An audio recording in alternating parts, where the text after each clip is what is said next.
生死劫，这盘棋胜负之数全仅于此。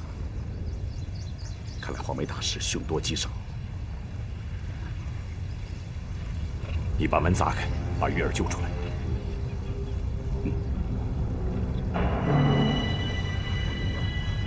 慢！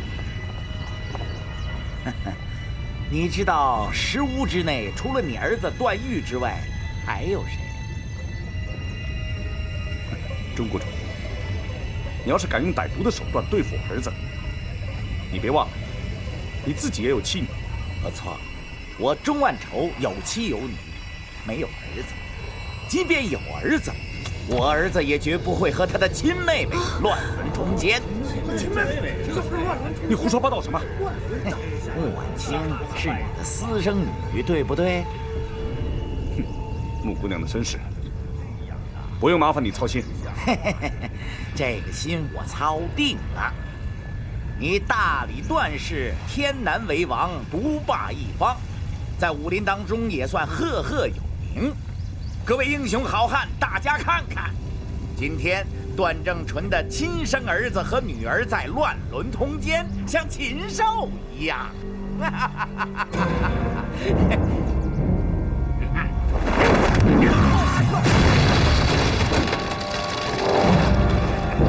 孤男寡女，赤身露体，看看段家的公子和千金正在通奸乱伦，大家都来看看呐！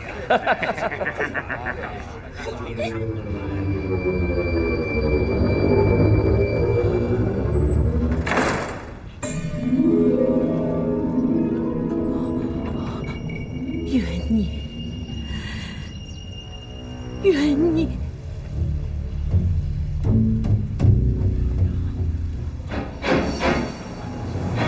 大家来看呐！啊，灵儿！哎呀，哎呀，他妈是你呀！哎呀，气死我了！哎呀，乖，哎呀，母亲，臭丫头啊！玉儿，气死我呀！玉儿，啊！我打死你个不要脸的丫头！你怎么跟这个畜生在一起？玉儿，穆姑娘呢？婉清，你出来！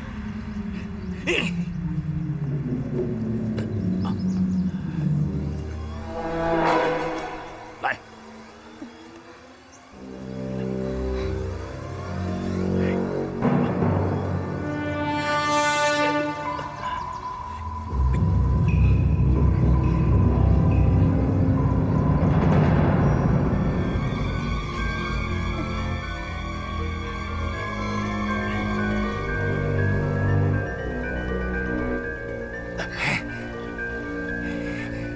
不要脸的穆婉清啊！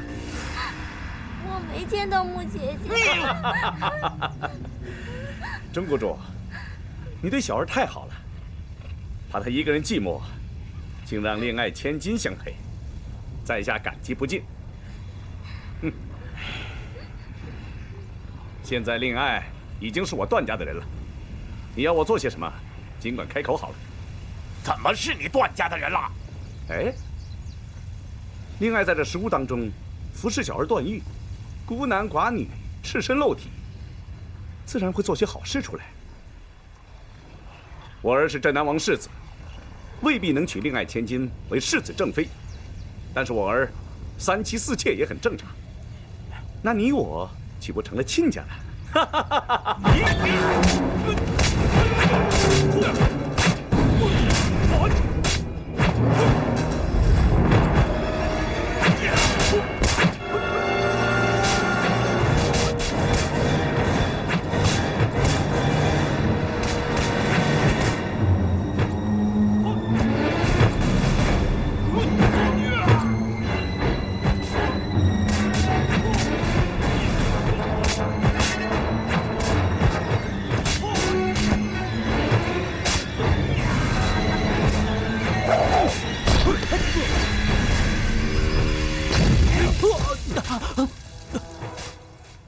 棋错一招，满盘皆输。天意。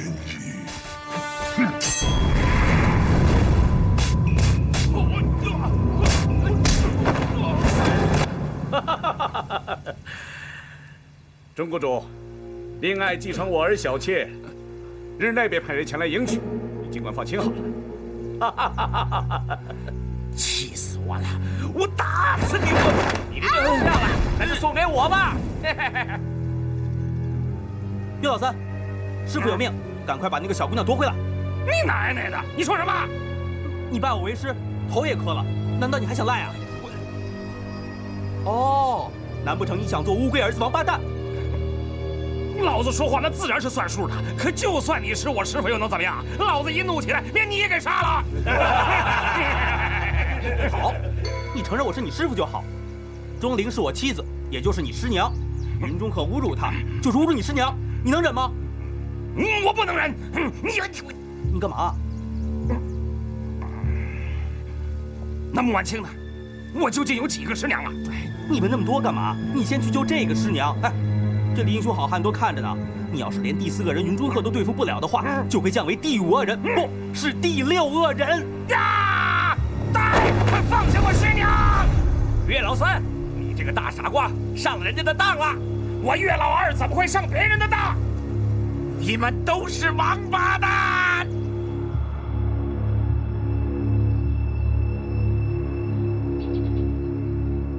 诸位，这次多亏了诸位，才使段家的声誉得以保全，我再次表示感谢了。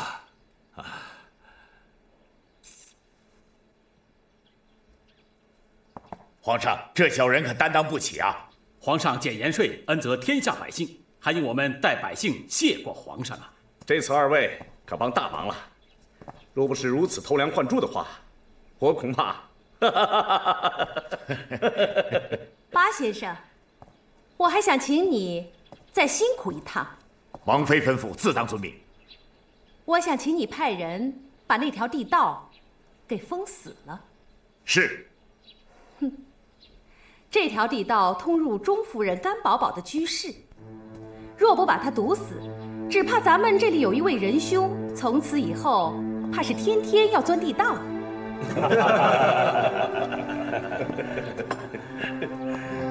婉妹，把那个盒子给父亲吧。甘宝宝给你的是什么？钟灵的生辰八字。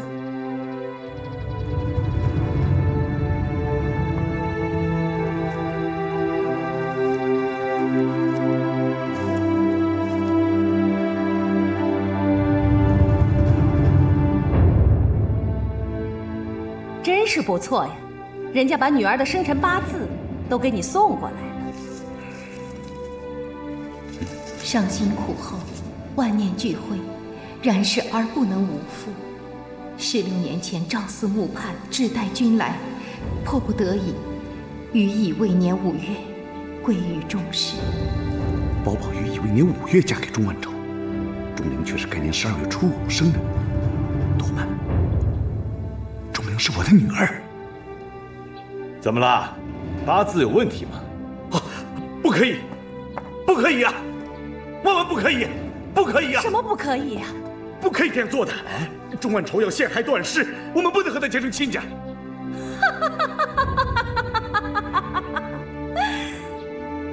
原来钟灵也是你的私生女。什么？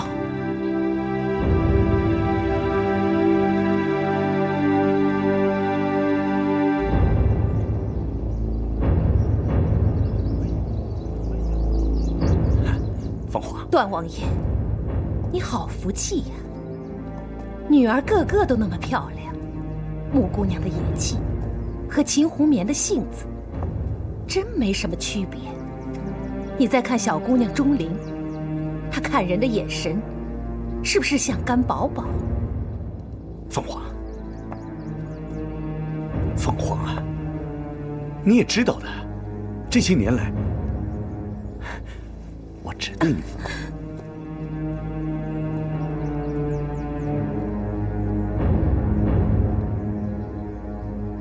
凤凰，这是很多年前的事了，你就不能原谅我吗？原谅你？我什么时候说过不原谅你？你是王爷，有3妻4妾是应该的，更何况你还没有纳妾呢，只是有一大堆老相好而已。凤凰，我知道了，那些都是我以前做的荒唐事啊！你别说了，我问你，你是不是想把那一大堆老相好接到府上来，热热闹闹的过日子？是吗？我什么时候说过想要这样呢？你当然不会说。我问你，想不想？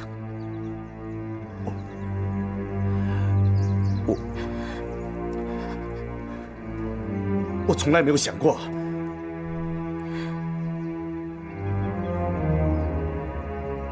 你骗人！清风拂面，你是不是用的就是这招？手扶干饱饱的。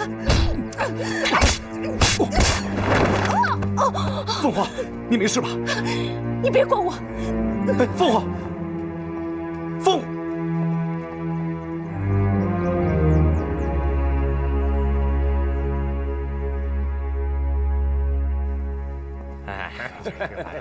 哎呦，你们怎么才来啊？已经等候多时了，快请进吧！哎，有了，给我请谁？人呢？人呢？没人啊！八成是眼花了。来，咱们进去吧啊！来，进去了。哎。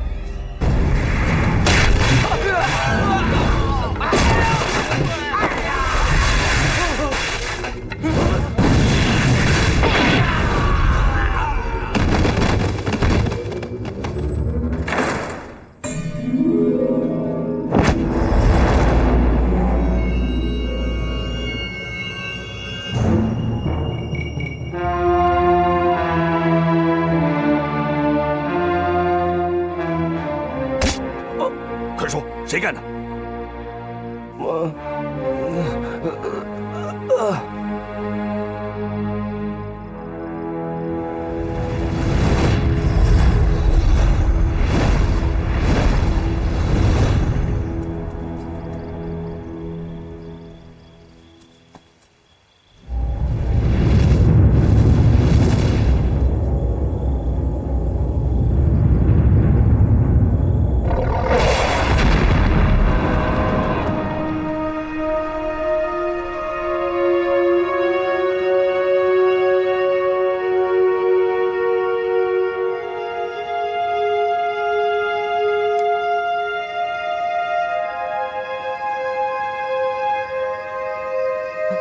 婉妹，婉妹，婉妹，婉妹，你叫我干嘛？我不想看见你。我跟我娘走了。你千万别走啊！婉儿，咱们走吧。秦阿姨，你们先下来吧。下来？让我们下来干什么？下来好让你娘把我们杀了吗？婉妹，你别走，我们再慢慢想法子。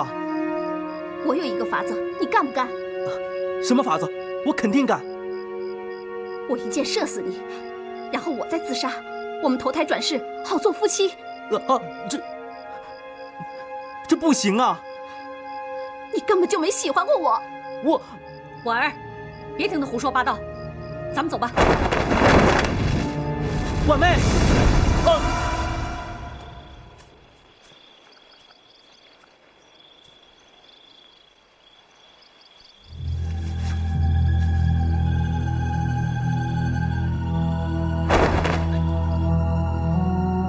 倘若你不是王爷，只是个耕田打猎的汉子，或是偷鸡摸狗的小贼，我都愿意一辈子跟着你。我不做王爷了，我就去做小贼，让你一辈子跟着我。我当真这一辈子都见不到你了吗？连一面都见不着你了吗？春哥，你想不想我？我天天都在想你。我又在做梦了，梦里又听到你在叫我。宝宝，纯哥，是我在叫你，你不是在做梦。当真是你。宝宝，是我。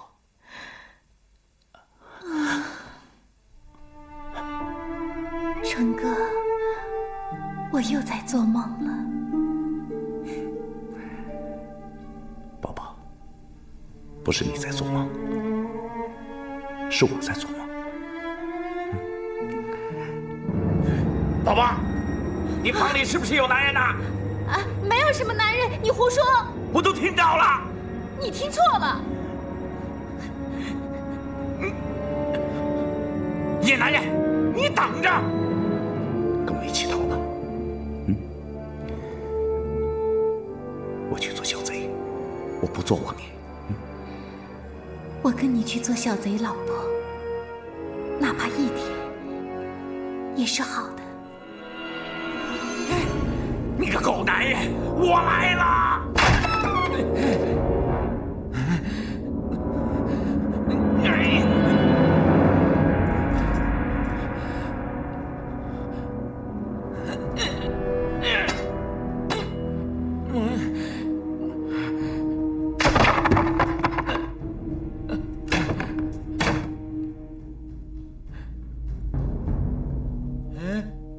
你又来欺负我了，还不如一刀把我杀死了干净。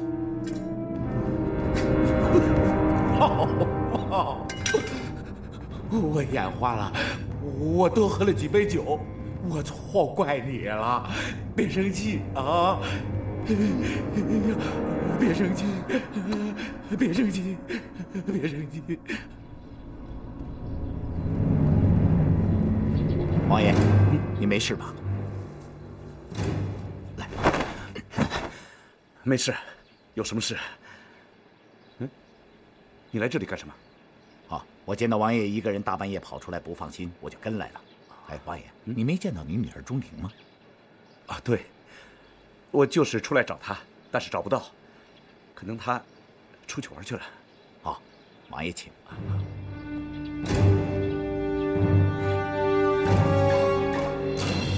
你放开我！你放开我！我不放！放开我！我就不放！放开我！哦，原来你改变主意了，不想做我徒儿了，想做乌龟儿子王八蛋了。谁说的？你先磕8个响头，还给我，然后再将我逐出师门，然后再磕8个响头，拜我为师，让咱们规规矩矩一清二楚，这样老子就不会是乌龟儿子王八蛋了。我不干，反正呢，我也没有还手之力，你杀了我好了。你以为老子是笨蛋吗？啊，我绝对不会再做乌龟儿子王八蛋了。我告诉你，我不会再是乌龟儿子王八蛋了。哈，你变聪明了，而且变得十分聪明。那我问你，南海派的规矩，徒儿可以杀师傅呢？当然不可以了，只有师傅杀徒儿，绝没有徒儿杀师傅的事情。哼，那徒儿要听师傅的话，还是师傅要听徒儿的话呢？当然是徒儿要听师傅的话了。只要你拜了我为师之后呢，你自然也要听我的吩咐啦。这就对了。现在你还是我的徒儿，我叫你把小师娘夺回来，你办好了没有？哎呀，我和云老四正在动手打架，这个小师娘的老子也赶过来了，这趁机把小师娘给抢走了。哎，于是我要和这个小师娘的老子动手打，可打着打着，他又不肯打了。这小师娘他也走了。哎，云老四说呀，咱们得去万劫谷杀了钟万仇。为什么？这件大事不办不可啊！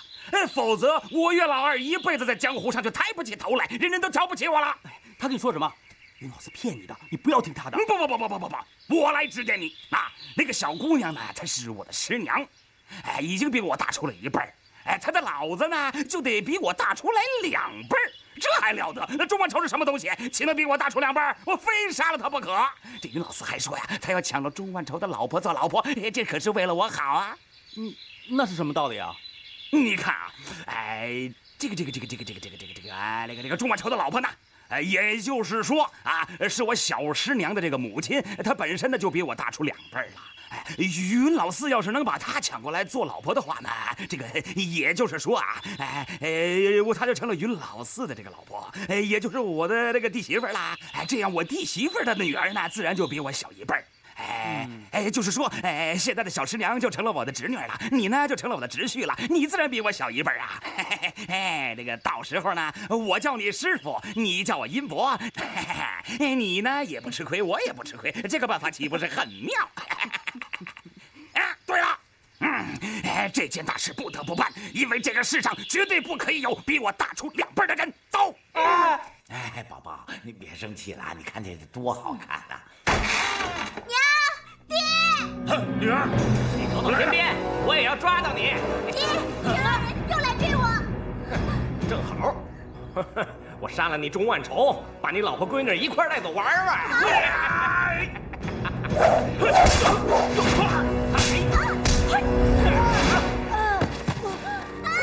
小妞，别走啊！不要伤我女儿，放开我！救命啊！于老四，你哪来的？你不是只要干帮忙吗？干嘛抓我师娘啊？师娘，你别怕，你挠它嘎吱窝，这瘦竹竿它最怕痒。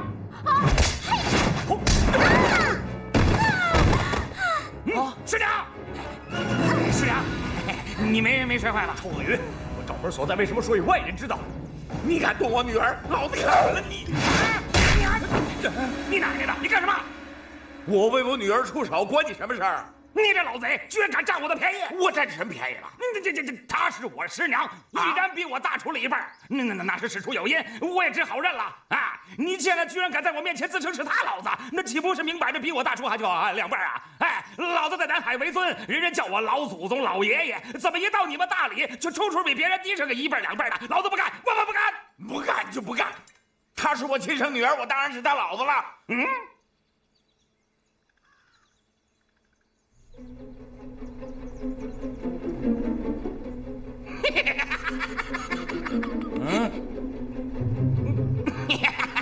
我这师娘如此美丽，你却丑得像个老妖怪，怎么可能是她老子？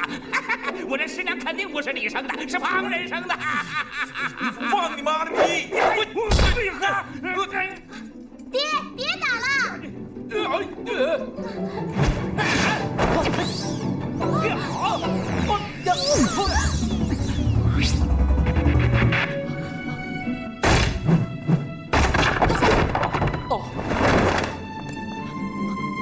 你也下来吧。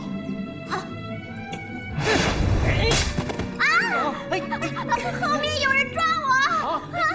放开我！别走啊！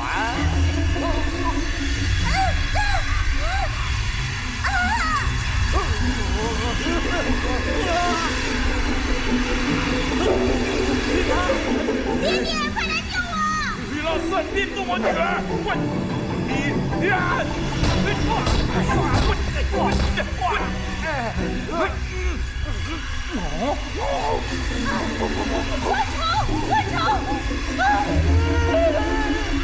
臭八怪，你还敢叫我师娘女儿？我撕巴了你！我快来！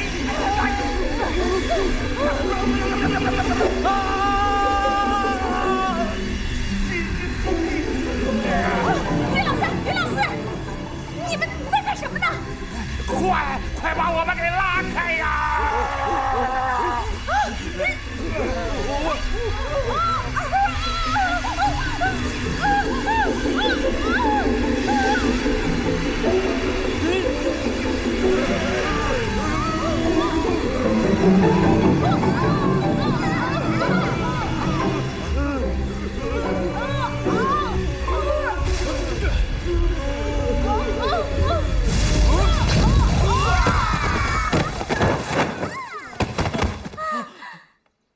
你们3个恶人，今天暂且饶了你们的性命，今后再到大理来，休怪老孙无情。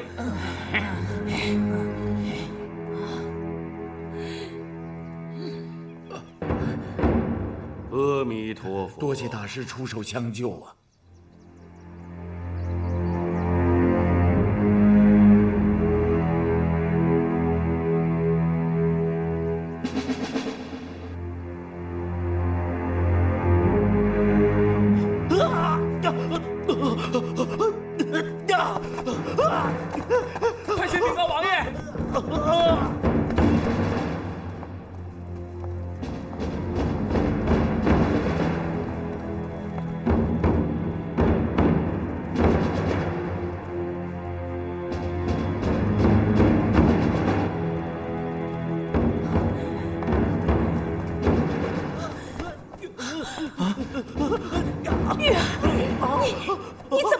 弟妹不必惊慌。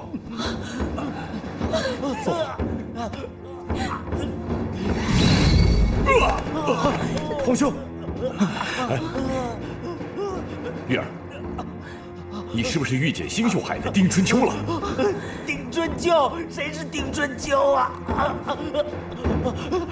那就是延庆太子，他竟然许我这门邪功，天下第一恶人，名不虚传呢。玉儿，你再忍耐些，过一会儿就好了。去天龙寺。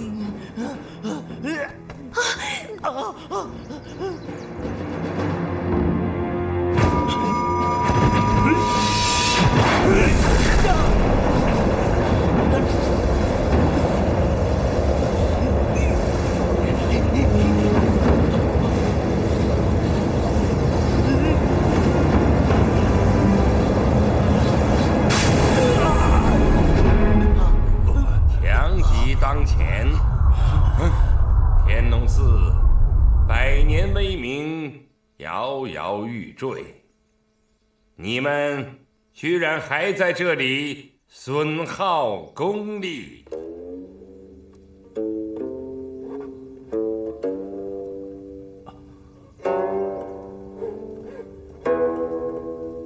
不知枯荣大师在此，晚辈多有失礼。时有轻重缓急，吐蕃国师之约即将到来，证明你既然来了，也参详参详。是。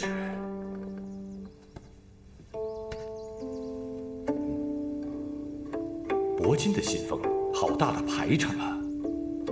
这吐蕃国师名叫鸠摩智，据说武艺超群，精通佛法。他在武功上的造诣非同寻常，而且对天下精妙的武功都感兴趣。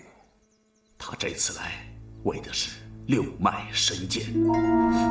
六脉神剑，我只知道这是我们大理的绝学之一，当真有此剑法？六脉神剑是以指力驾驭真气，伤人于无形之中的高深武功，远在一阳指之上。不过近100年来，没人练成。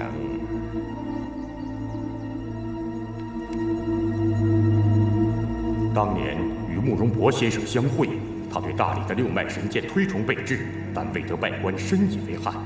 然慕容博先生先逝，于为报知己，已向贵寺讨求六脉神剑经书，焚于慕容先生墓前。吐蕃国师鸠摩智竟上，用六脉神剑祭奠慕容博，这未免太不通情理了。说来惭愧，本寺虽藏有此经，但我们竟无一人练成经上所载神功，这就难怪那鸠摩智会有恃无恐。当今之计，只有6人分练六脉神剑，以求速成。只可惜现在天龙寺内只有我们5人的功力，尚可参悟此功。枯荣大师，正明愿与各位师兄共练六脉神剑，请大师慈悲，为我提督。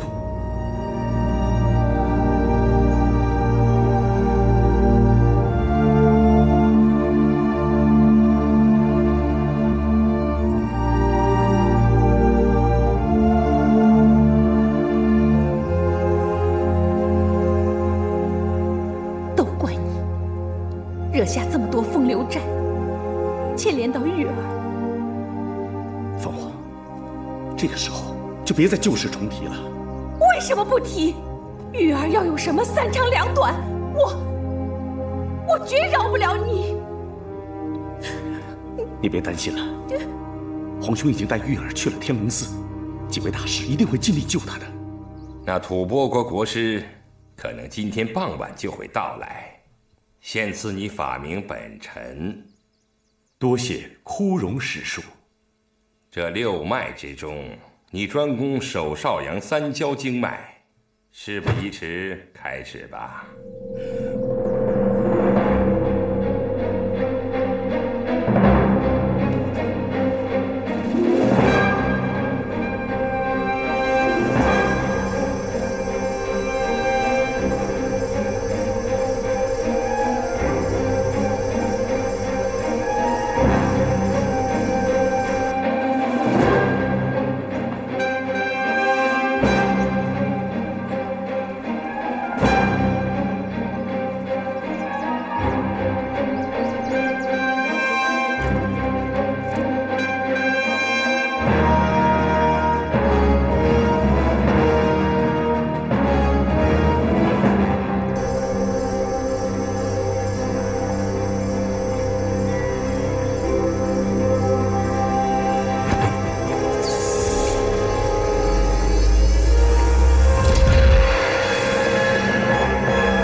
玉儿，你怎么了？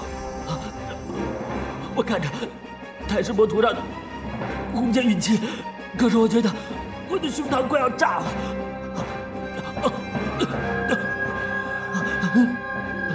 玉儿，你跟我来吧。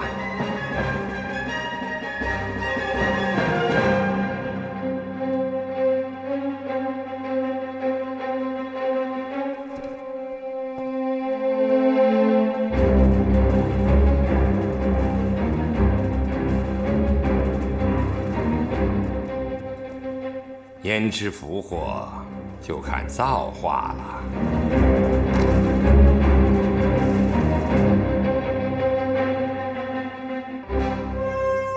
我吐蕃国在高山之巅，岂能容忍脚下之人耀武扬威？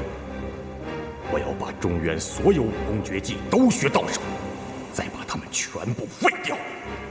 那就先从大理国开始吧。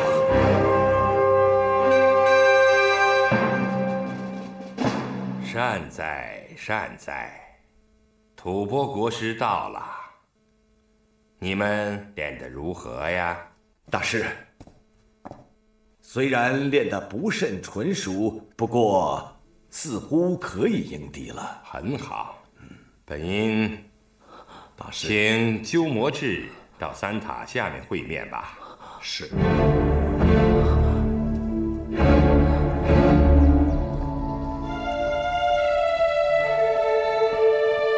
请。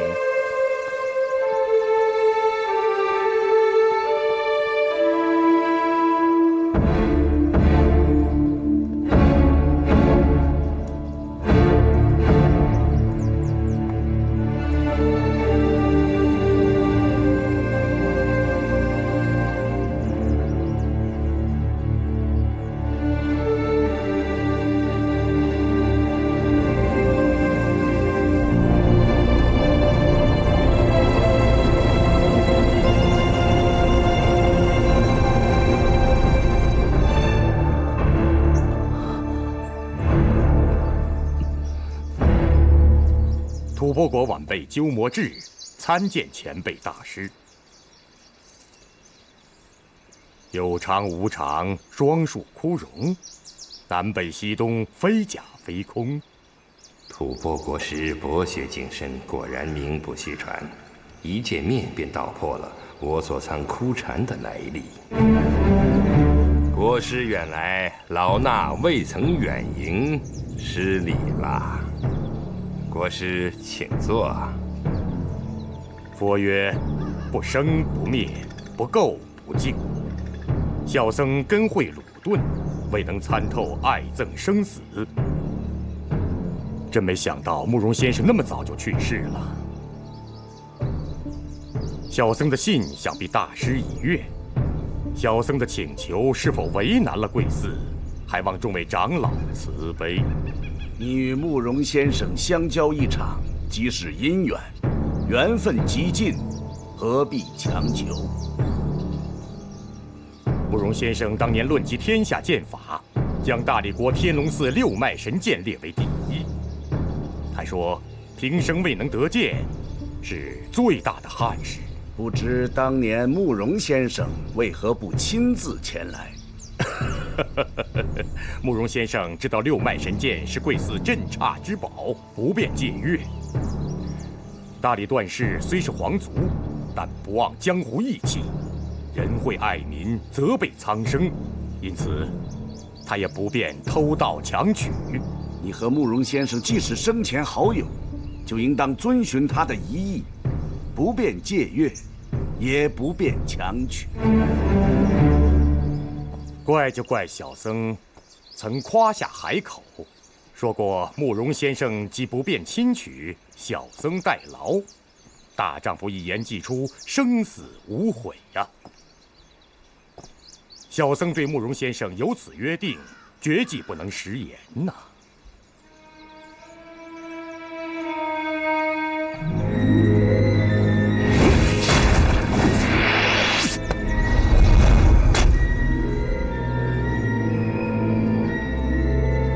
国师心念故友，尘缘不尽，岂不愧称高僧二字？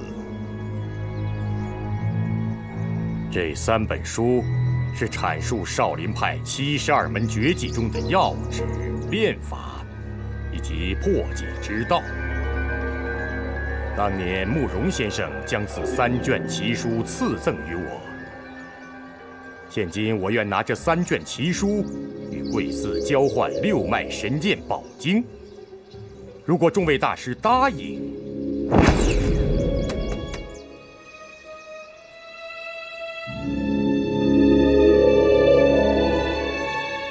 小僧感激不尽。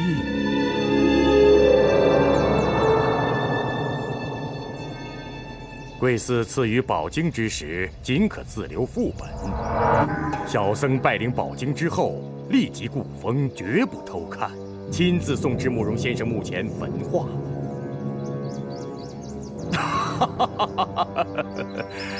看来小僧所言，众位大师还未相信。那我就以少林72门绝技中的一门指法，在各位面前献丑，以表示小僧的无限诚意。这一路指法叫拈花指。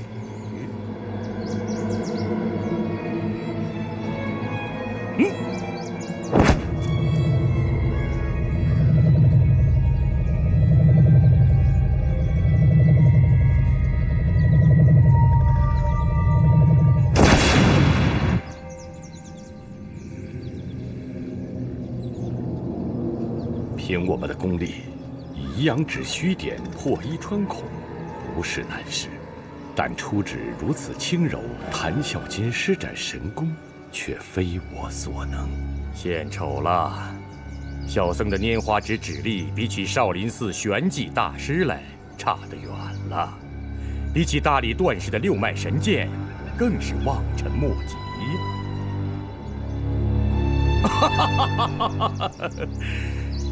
小僧狂妄，说一句不知天高地厚的话，这6脉神剑的剑法，真如慕容先生所说的那么精奥，只怕贵寺虽有图谱，却也无人能练成。如有人练成，那这一路剑法，便也未必如慕容先生所说的那么精妙。国师的意思是，敝寺的6脉神剑剑经，徒有虚名，不切实用。我们就用6脉神剑，领教国师几招。好！诸位高僧肯显示神剑绝艺，令小僧大开眼界，深感荣幸。国师用何兵刃？请取出来吧。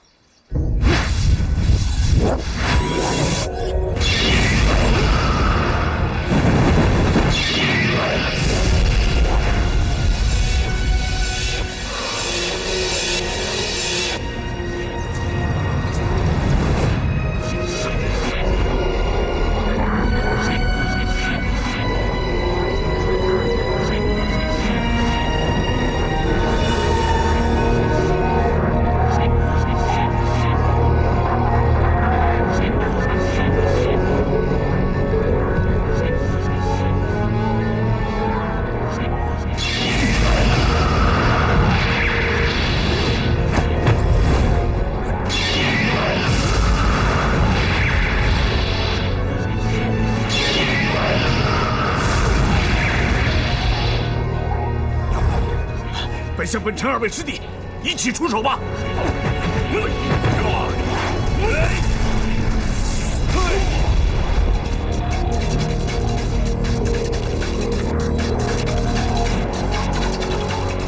只学一图，学完再还。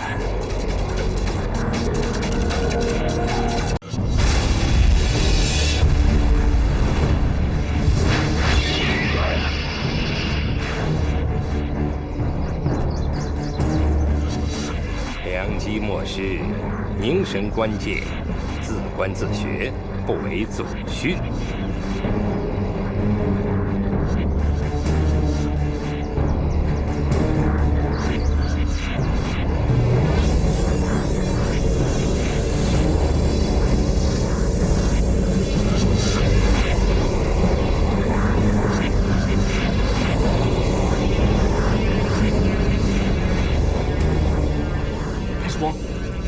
公过来了。少商见。哦。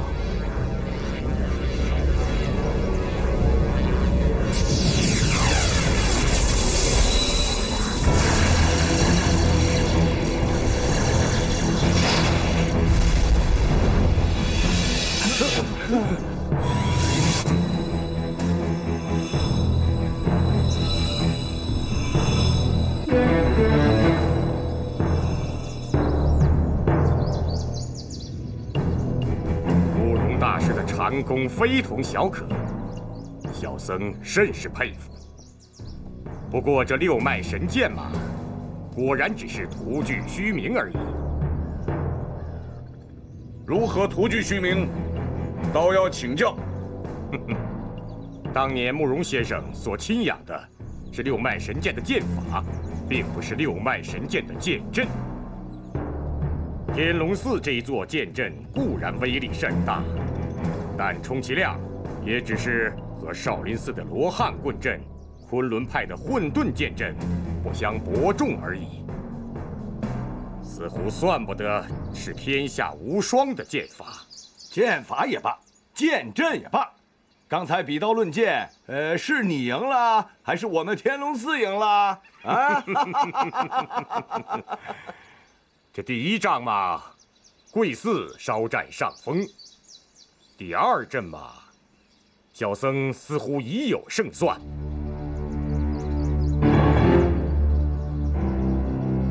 接招吧！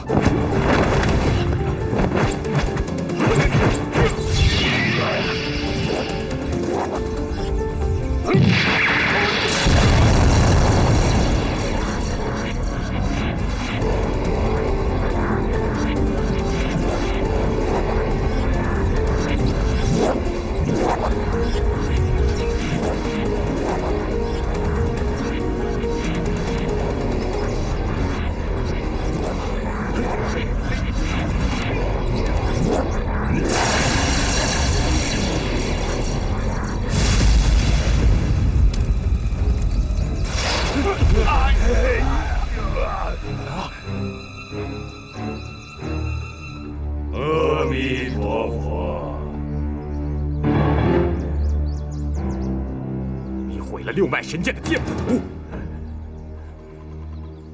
枯荣大师何必如此冲动？小僧实在过意不去。好在这套六脉神剑，没有人可以练成的，所以毁与不毁，没有什么分别。告辞了。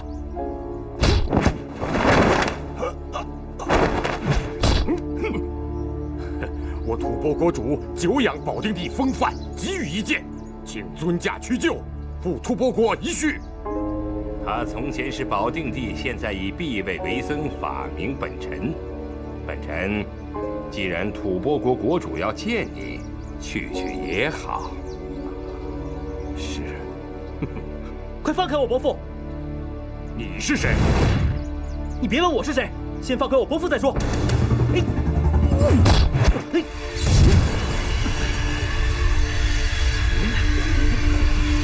放开他！伯父。小僧一直以为大理段氏一专祖学，殊不知段家的后辈英贤却去结交星宿海的人，学化功大法。奇怪呀，奇怪呀！久仰吐蕃国师睿智过人，见识非凡。那星宿老怪善于暗算偷袭，卑鄙无耻。我段氏子弟怎么会跟他有什么关系？吐蕃国师，你远来是客，天龙寺以礼相待，你却胆敢冒犯我伯父。我们不过瞧你是出家人，才处处容让，你却反而更加蛮横起来。出家人当中，哪有像国师这么不守清规的？高明，高明。告辞了。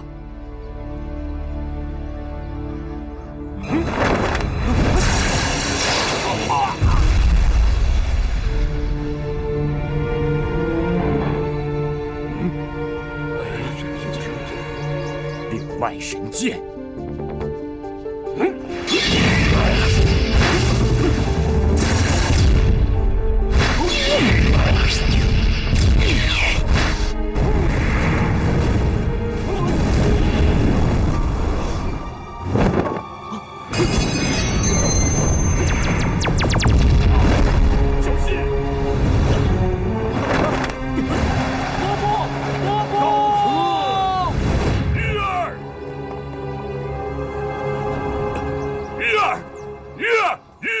少年多磨难，未必是件坏事。阿弥陀佛。国师回来了，快上马，分两路走，快！是。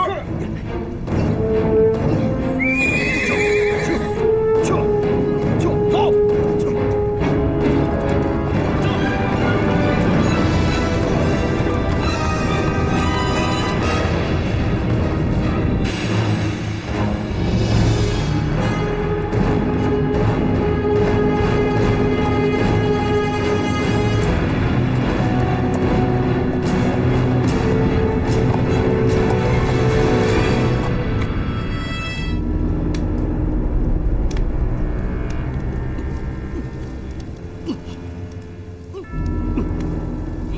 小子，你就别白费力气了。我只是想活动活动筋骨罢了，你怕什么？我不怕。等我拿你祭奠慕容先生的时候，你怕不怕？嗯？我不是杀生，不是为你好。嗯？哼哼。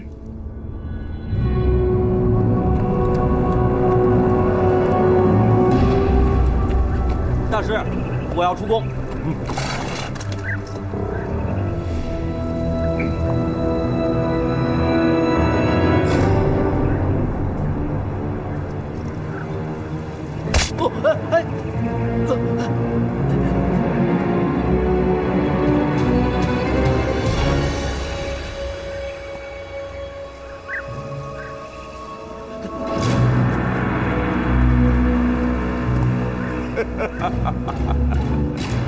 小心呐，小子！我只解开了你一处穴道，你施展不了任何功夫。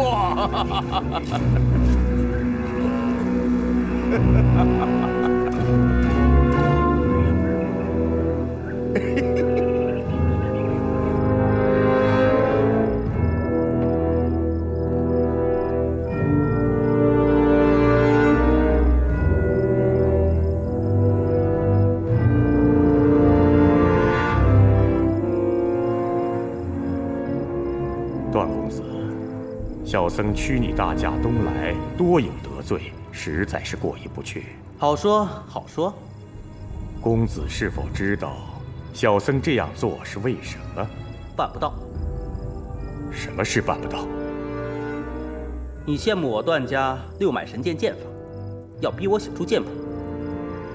我说这件事情办不到。公子误会了，小僧与你无冤无仇。所以，小僧想了个两全其美的法子。公子将经文图谱完整默写出来，我不看，立即封起来，拿到慕容先生墓前烧了，了此夙愿。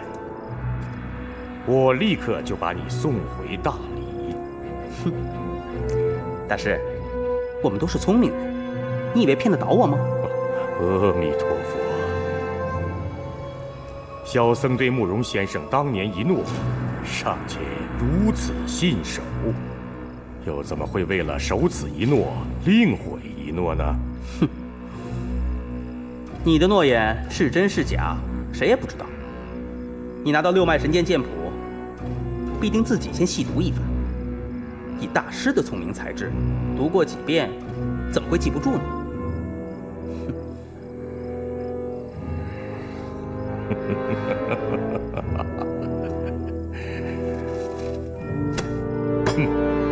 小僧迫不得已，只好稍加逼迫了。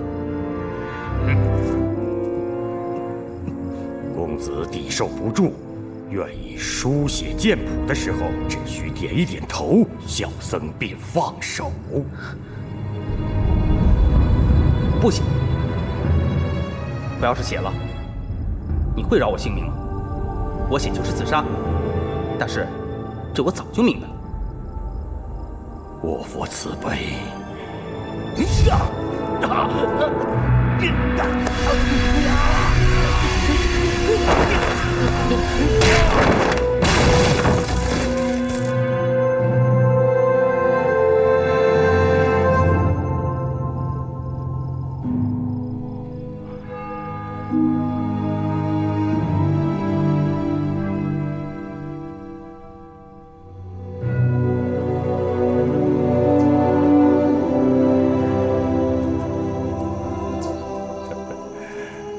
公子觉得这里如何呀？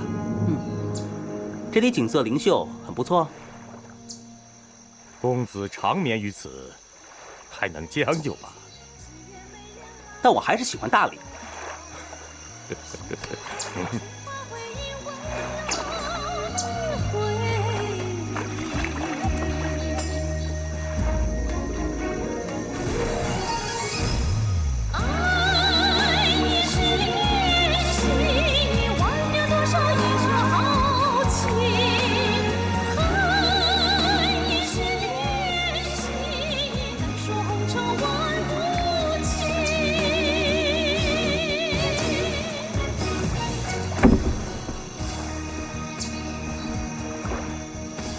二位是要过河吗？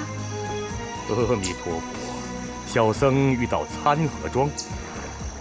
参合庄的名字外人是不知道的，大师傅从什么地方听说的？小僧是慕容博先生生前的至交，特地来老友墓前一祭，并希望能够见一见慕容复公子。那真是太不巧了，公子刚刚出门，与公子错过了，实在是遗憾。小僧从吐蕃国万里迢迢来到中土，希望能在慕容博先生墓前一拜，以了却当年的心愿。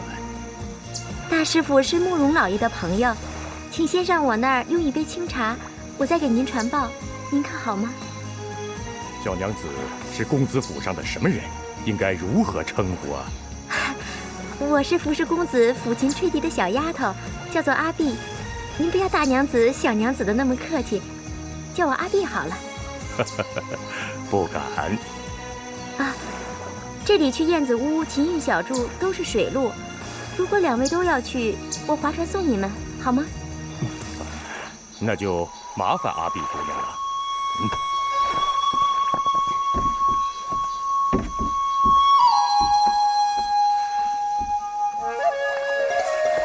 绿水有清清，清清有你美，照见那个白沙青。荷叶有飘飘，飘飘有你美，相知间那颗莲心。绿水有清清，清清有你美，照见那个白沙青。荷叶有飘飘，飘飘有你美，相知间那颗莲心。这里是秦韵，过了秦韵是汀香水榭。哦，二位请上岸吧。多谢姑娘。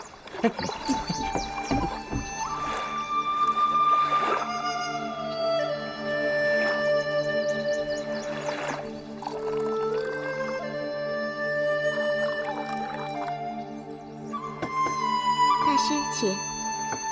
公子，请。啊，多谢姑娘。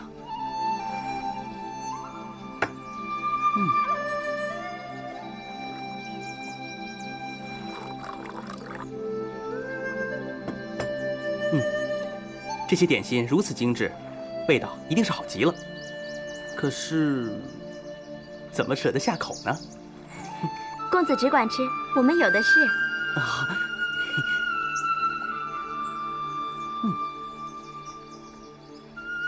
烦劳姑娘去通报一声，找个管事的人来。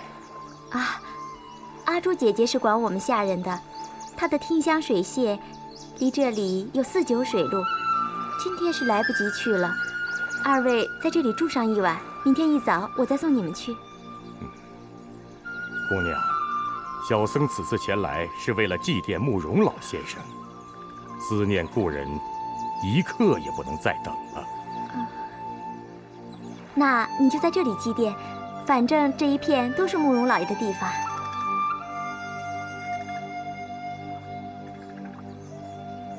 也好啊。阿碧姑娘，你这里有没有什么菜油，可以借给我用一用？有啊，大师做什么用？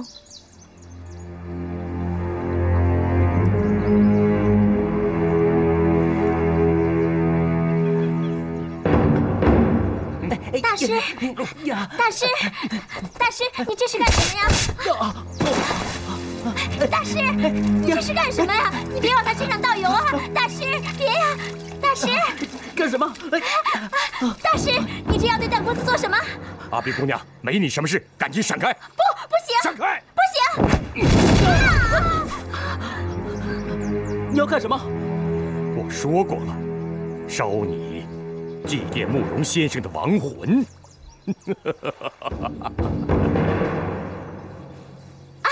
大师，我家公子就快回来了，你在这里杀了人，公子回来会怪罪我们的。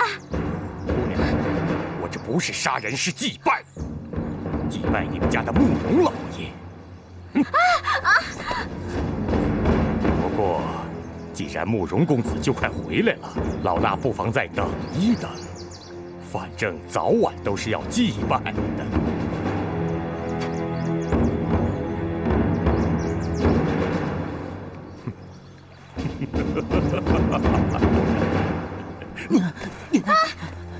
大师，大师，大师，你快放了段公子吧！你快放了他吧！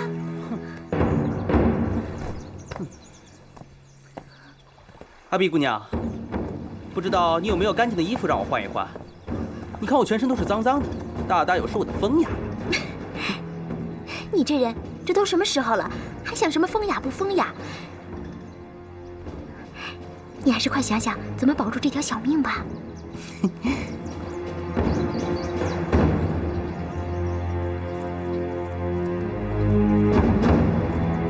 请。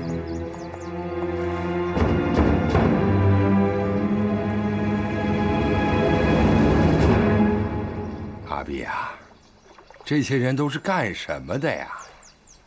阿弥陀佛，小僧鸠摩智是慕容博先生的故人，敢问老施主尊姓大名？是慕容博先生的亲戚还是朋友啊？我是公子爷的老仆，哪有什么尊姓大名啊？大师父是老爷的故人，慕容老爷已经死去多年，这时候你找他有什么吩咐啊？我的事要见到慕容副公子后当面奉告。那可不巧，我们家的公子爷出远门去了，不知道什么时候才能回来。请问慕容副公子去了何处啊？是啊，公子爷去哪儿来着？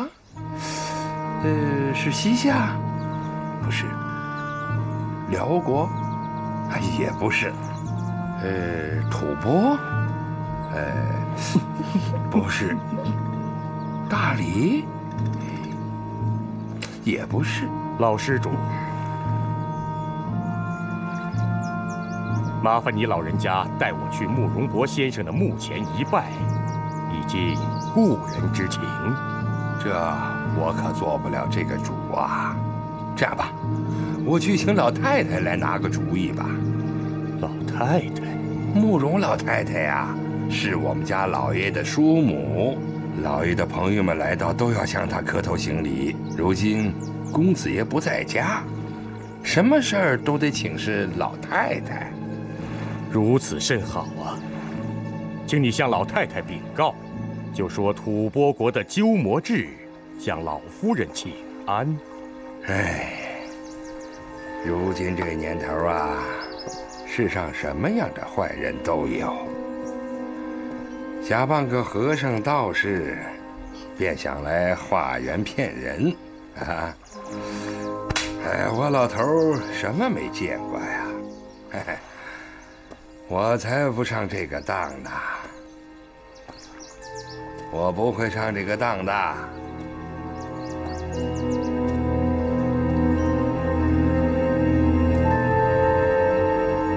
奇怪，好香啊！大师啊，你可不要生气啊！老黄渤是个老糊涂，乱说话，你可别往心里去。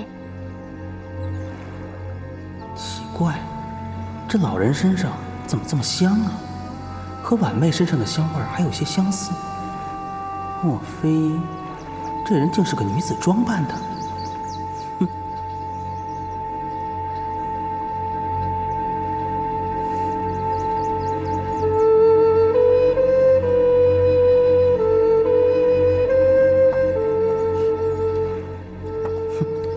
好啊，这回又扮起老夫人来了。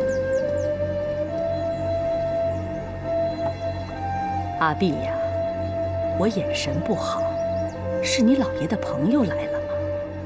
怎么不向我磕头啊？快磕头啊！你磕头，太夫人就高兴了，什么事都能答应。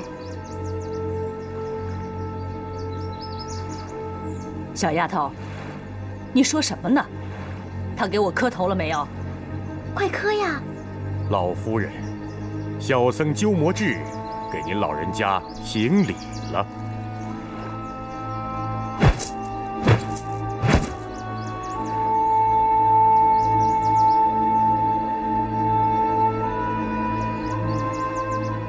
很好，很好。如今这世上奸诈的人很多，老实的人很少。就是磕一个头，有些坏胚子也要装神弄鬼。明明没有磕头，却故意的弄出咚咚的声音来，欺负我老太太瞧不见。听说你要去瞧我侄儿的坟墓，是想去偷什么宝贝呀？小僧曾与生前的慕容先生有约，要取得大理段氏六脉神剑的剑谱，送与慕容先生。此约如不见，小僧心中有愧啊。六脉神剑的剑谱，单就为这一件事，以我老太太看来，恐怕没这么简单吧？老夫人明鉴。当年慕容博先生与小僧约定，只要小僧取得六脉神剑的剑谱送与慕容先生，他就答应我，在尊府的环师水阁中看几天书。这六脉神剑的剑谱，小僧已经带来了，所以斗胆要依照旧约，到尊府的环师水阁中去观看图书。我家老爷已经故世，大师的约定嘛，一来口说无凭，二来大师带来这本剑谱，我们这里也没人看得懂。什么剑谱？在哪里？先拿来给我瞧一瞧，是真的还是假的？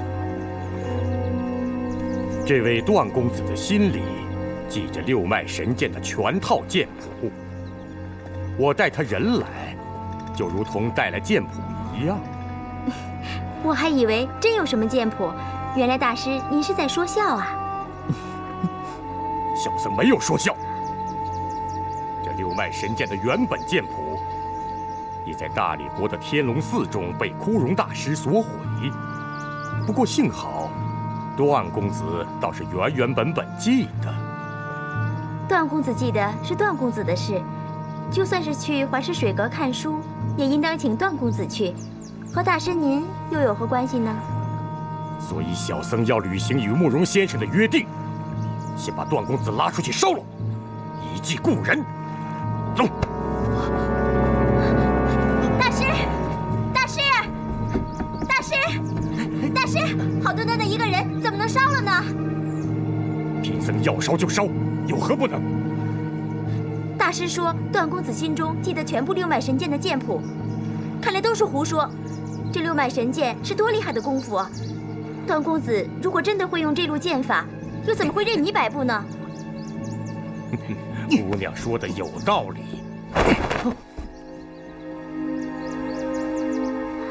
可惜她现在被我点中了穴道，内力使不出来。那我就更不相信了。请你解开段公子的穴道，让他施展六脉神剑看看。我看是你在撒谎。也好，既然慕容老夫人想看，那就看看吧。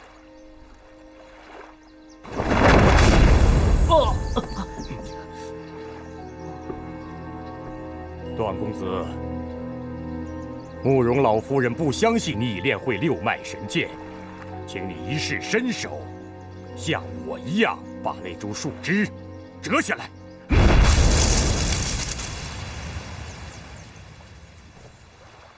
我什么武功都不会啊，更不会什么七脉神剑、八脉神刀的。人家好端端一株树，你干嘛毁了它？段公子何必太谦虚？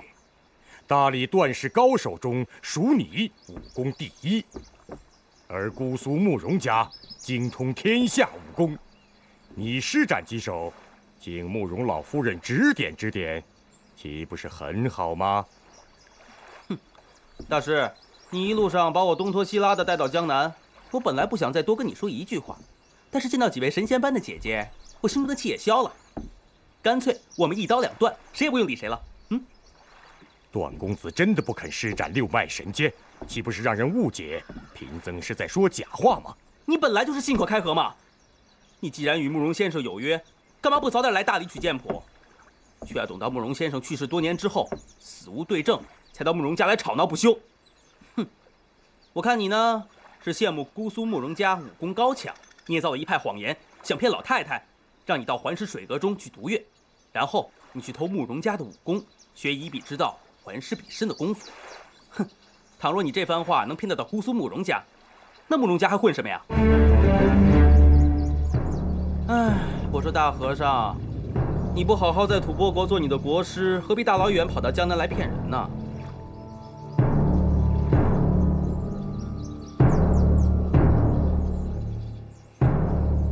僧不向公子逞口舌之利。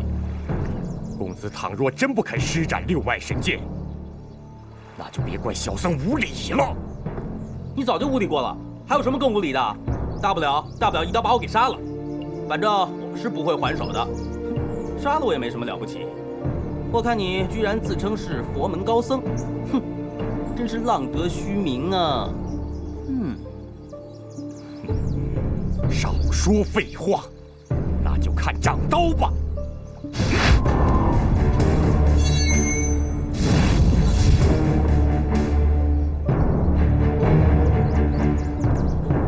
公子真的宁可送了性命，也不肯出手。大和尚，你真是认死理啊！我根本就什么都不会，你教我怎么出手啊？好，那我就先杀了慕容府上的一个小丫头。看你还出不出手！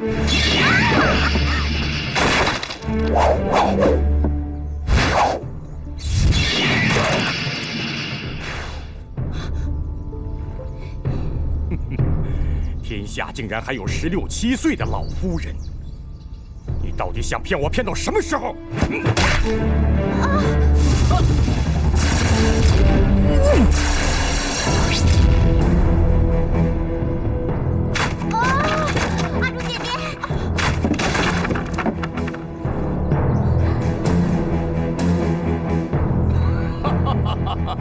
这六脉神剑果然好厉害，难怪当年慕容先生那么羡慕。阿朱、阿比两位姐姐，你们快走啊，不然来不及了。走。进来！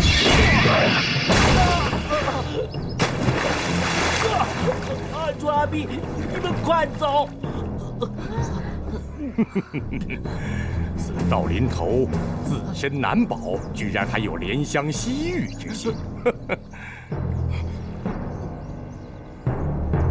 你这位姑娘也不必再装神弄鬼了，府上之事到底由谁来做主？啊！把他拉到慕容先生墓前烧了。慕容先生地下有知，自会明白老友不负当年之约。好了，大和尚的话我们信了，只是老爷的坟墓离这里有1日水程之远。今天天色已晚，明日一早，我亲自送大和尚和段公子去扫墓。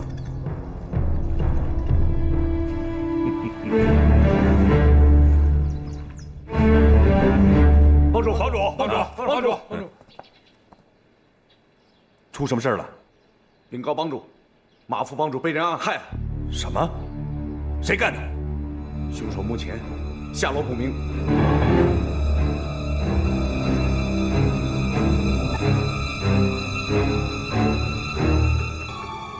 众位兄弟，你们四处打探消息，一定要抓住那个凶手。是，我们一定要让马副帮主报仇雪恨。好，去吧。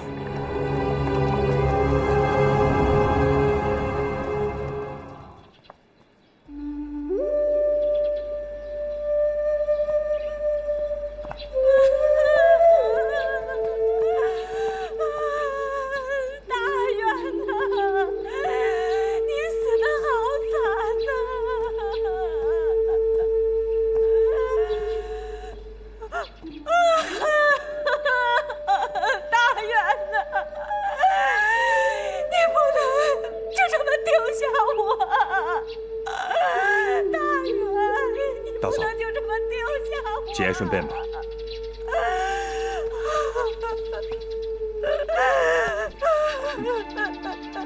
赵帮主，你一定要为大元讨回公道啊！大嫂，请你放心，于公于私，我乔峰一定会给大元兄弟报仇的。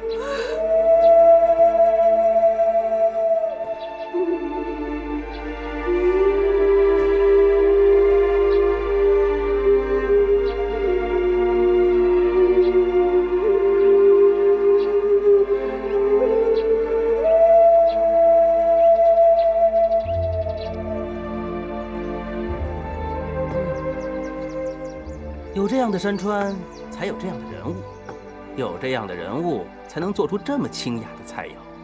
那你猜猜，这些菜是我做的呢，还是阿碧做的？大师，请。这樱桃火腿、梅花糟鸭、焦红芬芳，想必一定是阿朱姐姐做的。这荷叶冬笋汤、翡翠鱼圆、碧绿清新，想必是阿碧姐姐做的。你这张嘴呀，真是会哄人。真是人间美味啊！此时此景，就缺有乐曲助兴了。只要公子不怕难听，我就献丑了。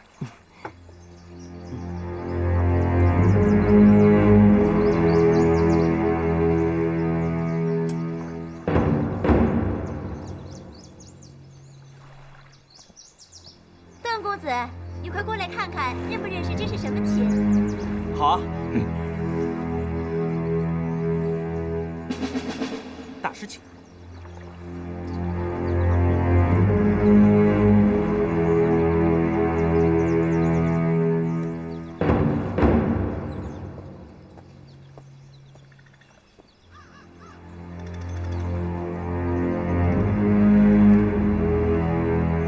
这九弦琴，哼，我倒是头一次见到。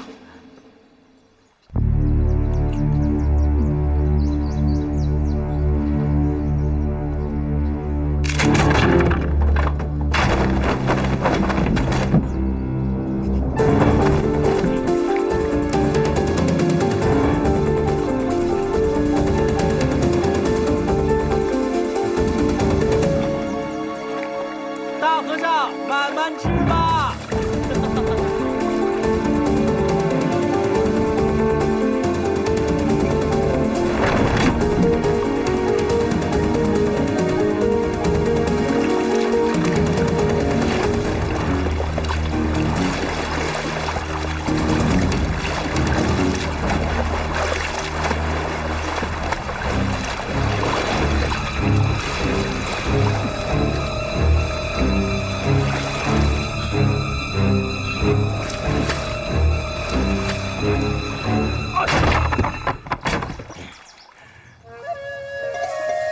云水有情，情情有的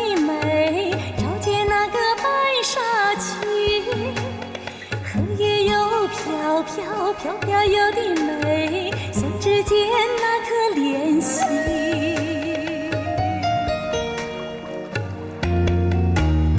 还没动情已动心啊，你的悲欢喜又惹人听。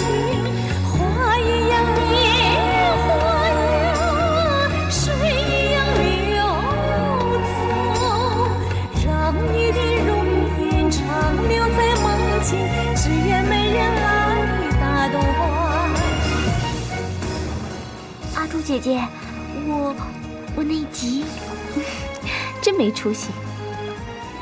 段公子应该睡着了，你就在船上解吧。这怎么行？这两位姐姐真是有趣极了，我倒要听听他们该怎么办。那就靠岸停船吧。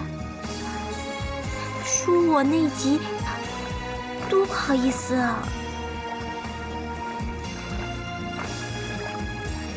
那我可没办法了。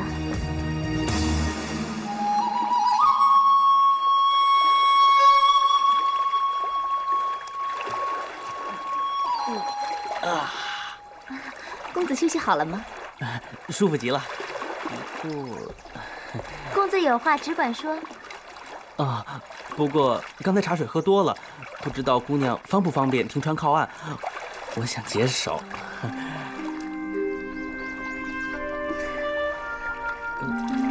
怎么了？我说错话了是不是？不，公子别多心，人有三急嘛。我这就找地方给你靠岸。啊，有劳姑娘了。离这儿最近的就是曼陀山庄了，也只好去那儿了。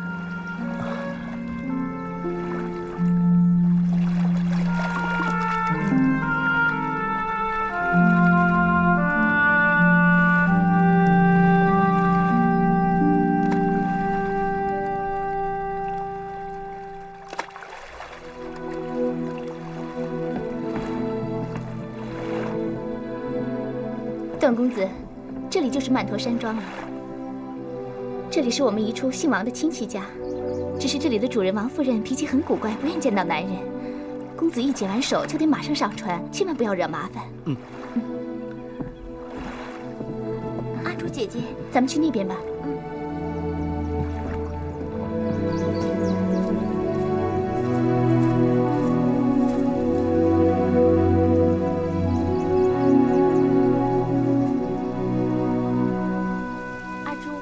表哥现在在哪里？他还好吗？公子现在就在家中，说是不久要到洛阳，去会丐帮的高手，试一试自己最近新领悟的打狗棒法。姑娘请放心，打狗棒法与降龙十八掌是丐帮的不传之秘，哪会那么容易就让表哥自己领悟出来呢？公子说打狗棒法的心法既是人创出来的，为什么他就想不出来呢？有了棒法，再加上心法，应该不是件难事的。啊，就算能创出来，只怕也是10年8年的事，哪有几个月速成的？你们看到表哥练棒法了吗？我们公子使的这种棒法，从头至尾都如行云流水一般。什么？他使得很快？是啊。有什么不对吗？当然不对。打狗棒法的心法我虽然不知，但从棒法中看出，有几路肯定是越慢越好，有几路却要忽快忽慢，慢中有快，快中有慢。他这样一味求快，若是跟丐帮中的高手碰面，只怕不能让表哥这样去丐帮啊。王姑娘也不必太担心，这次公子去丐帮，是因为丐帮冤枉他，害死了他们的马副帮主。公子只为澄清这件事，或许不一定会跟丐帮的人动手啊。不管怎样，你一定转告我表哥，让他临行之前来见我一面。我在大理听人说到姑苏慕容无不敬，但听这位姑娘说来，似乎慕容公子的武艺尚需由他指点。难道这样一个年轻女子，竟有这么大的本领？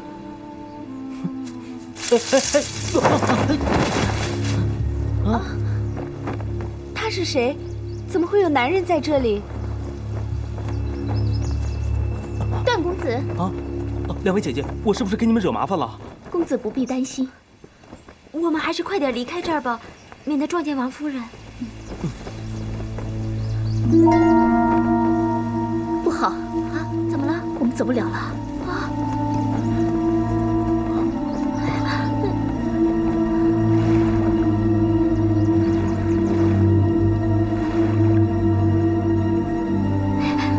怎么办？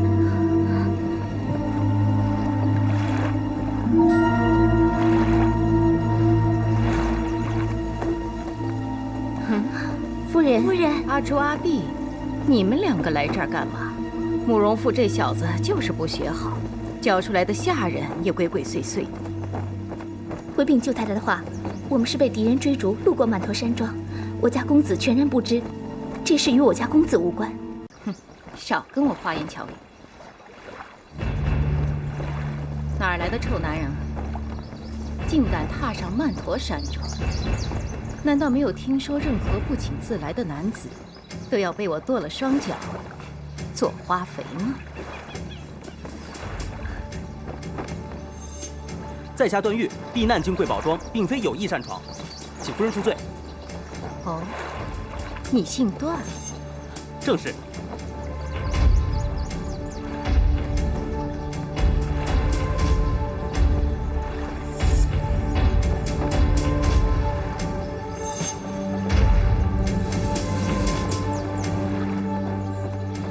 此人如此无礼，待会儿先割了他的双脚，挖了他的眼睛，再割了他的舌头。啊！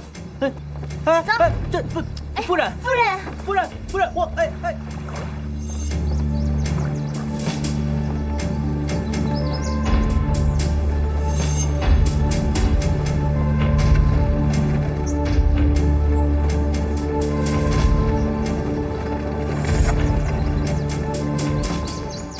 小诗，夫人，这4盆满月山茶来得不易，要好好照料。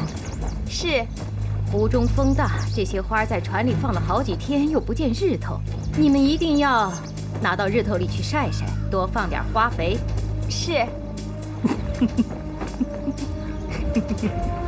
你笑什么？哦，我笑你呢，不懂山茶，偏偏要种山茶。这样的佳品落在你的手中，唉，真是可惜呀，可惜。我不懂山茶，难道你就懂了？本庄名叫曼陀山庄，庄内庄外种的都是曼陀罗花。我不懂山茶，庸脂俗粉，自然粗生粗长。这4盆白茶是倾城之色。哼，你这个外行种的活的话，我就不姓段。那你说我这4盆白茶有什么不同？要怎么才能种好？你若要请教，应该有请教的礼数。如果是威逼拷打，你剁了我双脚再问也不迟啊。剁了你的双脚又有何难？小诗，先将他的左足剁了，送到花肥房里做花肥。舅太太，万万不可！这个人倔强之极，你要是这样逼他，他宁死也不会说的。那就算了。那就对了。你要好好待我，等本公子心情好了，我倒可以考虑教你如何种好这些花。哼，你胡吹什么呀？我这4盆白茶，它到底有什么名贵之处？你且说来听听。如果你说对了，我再好好待你也不迟啊。王夫人，你说这4盆白茶都叫做满月，压根儿就错了。哦，你连花都不识，怎么说得上养花呢？哼，告诉你吧。这盆叫做红妆素果，这盆叫做抓破美人脸。抓破美人脸，嗨，这名字好古怪呀！哎，是哪一盆呢？啊？你要想请教，要有礼数才行啊。好，小诗，立刻吩咐厨房设宴在云锦楼款待公子。是，请。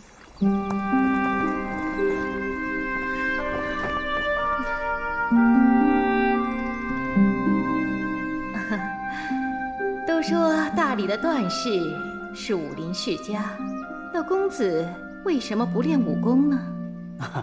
大理姓段的人很多，只有皇家子弟才习武，像我这样的寻常百姓是不会武功的。哦，公子只是寻常百姓。是啊。那认不认识大理几位姓段的皇室？不认识。刚才呢，听公子给我介绍茶花的品种，令我茅塞顿开。我这4盆白色山茶，苏州城的花匠呢叫做满月，而公子却说呢，一盆叫做红妆素果，一盆叫做抓破美人脸。你能告诉我，这如何分别？那盆大白花唯有隐隐黑斑的，叫做满月，那些黑斑便是月中的桂枝。另外那盆大白花，有2个橄榄核般的黑斑，叫眼妹。这名字起得好啊！这花瓣上有撒红斑的，叫红妆素果；花瓣上有一抹绿晕、一丝红条的，叫抓破美人脸。但如果红丝多了，就不叫抓破美人脸了，那叫倚兰娇。哼，夫人，你想一想，是美人自当娴静优雅，若满脸都抓破了，这美人老是与人打架，哼，还有什么美可言呢？你是在讥讽我吗？不敢，不知道什么地方冒犯了夫人。来人，把他带下去。从今以后，就让他在这山庄给我浇花施肥，终生都不得离开。是。夫人，夫人。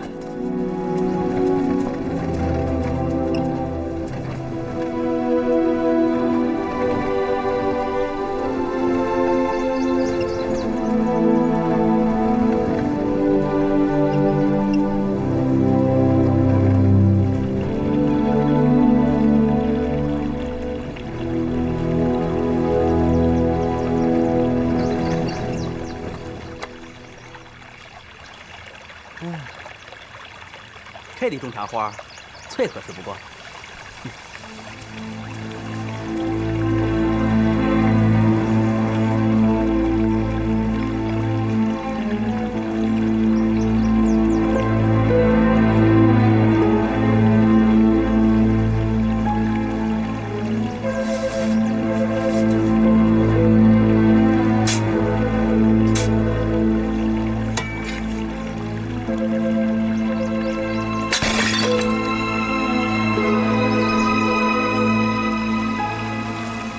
表哥，你好久没有到我们山庄来看我了，你还好吗？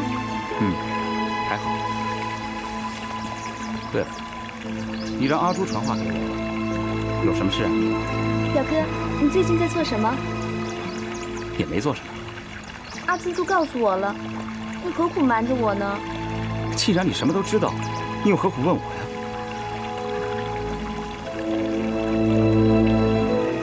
你在练丐帮的武功是吗？一定练得很辛苦吧？为了祖宗的基业，做什么都值得。可是丐帮的武功不能一味的求快，要时快时慢，要……我知道怎么做。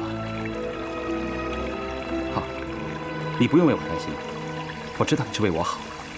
要是没别的事，我先走了啊。你别走啊，表哥！表哥！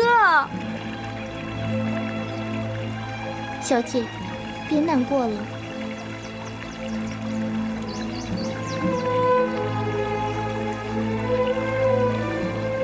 谁在这儿种花呀？回小姐，是小生奉夫人之命在此种植茶花的。你是谁呀？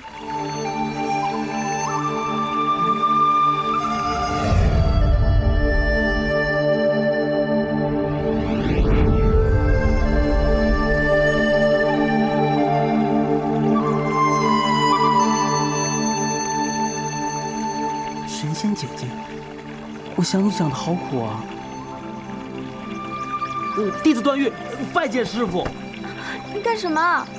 小姐，他是阿朱带来的那个书呆子，他说会种茶花，夫人就信了他的胡说八道。你这个呆子，谁让你姐姐妹妹乱叫的？你怎么叫我神仙姐姐呀？我不叫你神仙姐姐，那我叫你什么呀？我姓王，你就叫我王姑娘吧。不行，姓王的姑娘千千万万，像姑娘这样的天仙，不叫你神仙姐姐，叫你王仙子。这话好像有点俗气啊。哎，叫你曼陀公主，也不好。大宋、大理、辽国、吐蕃、西夏，哪一国没有公主啊？哪一个可以跟你相比啊？可是从来没有人对我说过我美还是不美。在这曼陀山庄之中，除了我和我娘之外，都是婢女和仆佣，他们只当我是小姐，谁还来管我是美还是丑？那外面的人呢？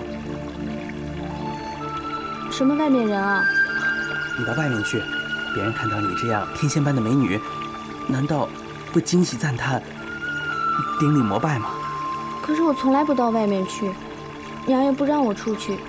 就算去姑妈的环石水阁看书，也碰不到什么外人，不过是我表哥的几个朋友。可是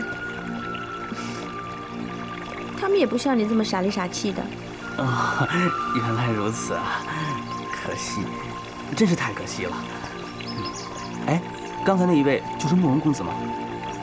是啊，他就是我表哥慕容复，听说他在武林中名气很大。哎，你听说过吗？难道慕容公子从来都没有说过你美吗？他跟我在一起的时候，不是谈论武功秘籍，就是谈论国家大事。可是我讨厌武功，只是为了迎合他，才强迫自己读了好多武功的书籍。其实我对这些根本就没兴趣。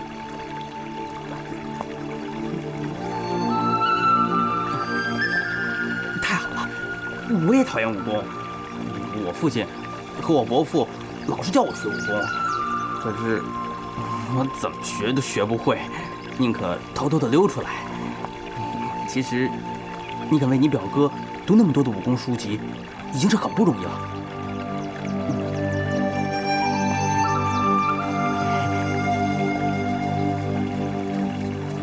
自从我姑丈去世后，我娘和姑妈闹翻了，他连表哥也不让来，我们只能偷偷的见面。可是难得见一面，他还是想着那些武功秘籍和国家大事。那你父亲呢？我还没出生，他就去世了。我从来没有见过他一面。你姑妈是你父亲的姐姐，你姑丈是你姑妈的丈夫，他就是你姑妈的儿子。对呀，我是我娘的女儿，他是我的表哥。瞧你这人傻里傻气的，净说些没用的废话。好了，我在这里逗留的时间太久了，我走了。哎。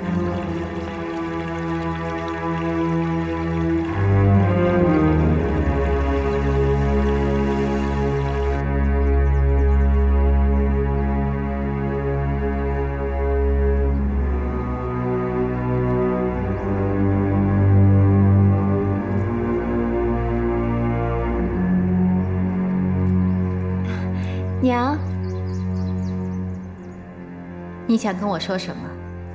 要是跟慕容家有关，我可不听。娘，你这次准备怎么处罚阿朱和阿碧啊？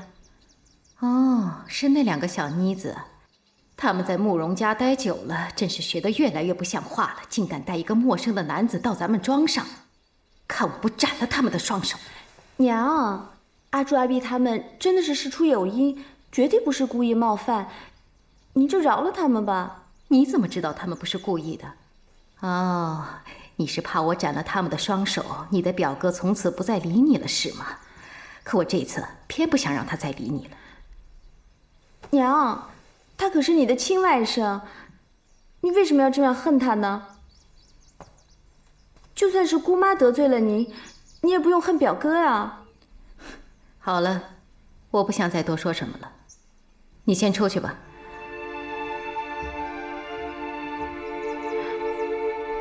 是。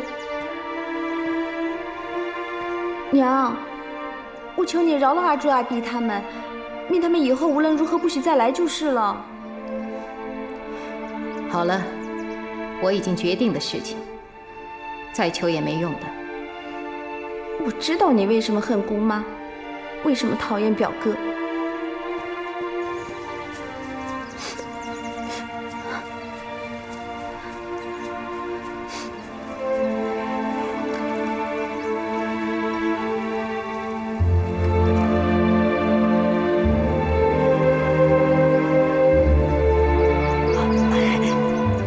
王姑娘，你怎么了？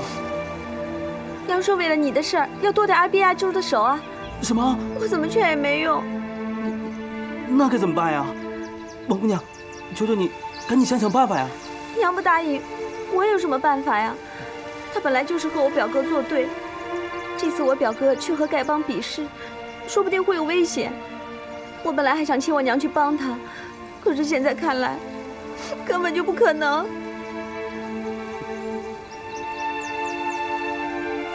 慕容公子有危难，哎，你懂那么多的武功，你怎么不去帮他呀？我只是读的书籍多一些，自己却不会用。再说，我怎么出得去啊？我娘是绝对不许的。哎，那就偷偷溜出去啊，不要让你娘知道。嘿，就像我，就是偷偷背着家人溜出来的。你说的有道理。那好，咱们先把阿朱和阿碧救出来，然后再和他们一起去找表哥。嗯。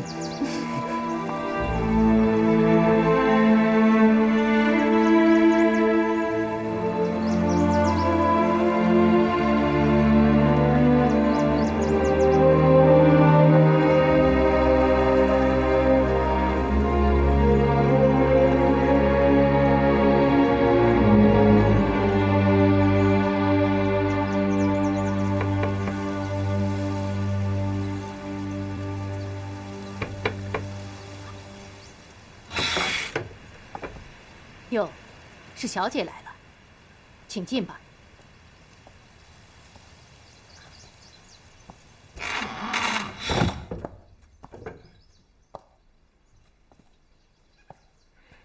严妈妈，我娘让我过来，把阿朱、阿碧他们带走。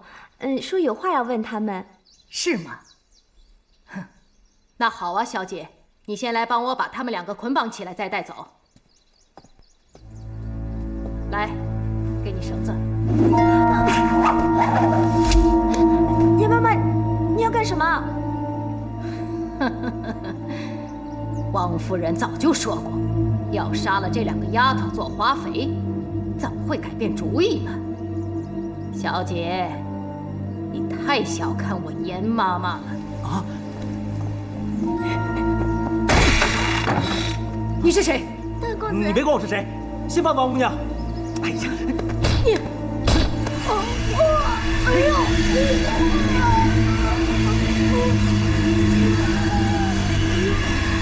臭丫头，你要干什么？我放手！先放了阿朱阿碧。是啊，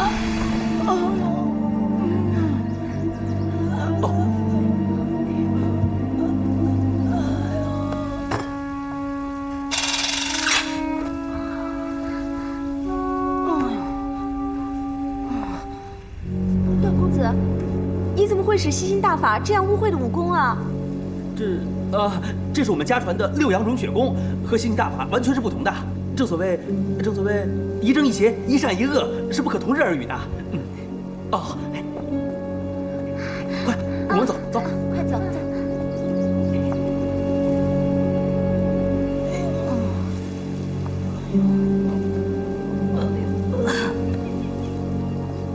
我们该去哪儿啊？去找表哥。对，我们去找公子。段公子，那你呢？我愿意一路上保护三位姐姐。好啊，那我们现在先回我的住所清香水榭，再去找公子。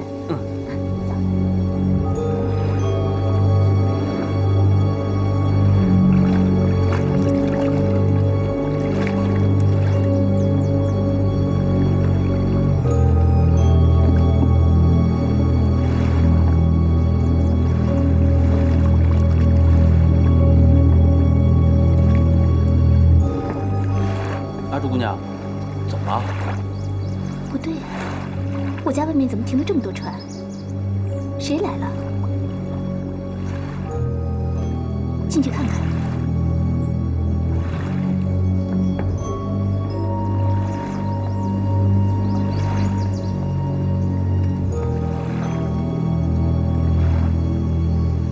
你说，慕容家在耍什么花样？只剩下一座空房子，连个鬼影都看不见。我看他一定是怕了咱们，找了个龟洞躲起来了。不管怎么样，我就是在这耗，要把这龟孙耗出来。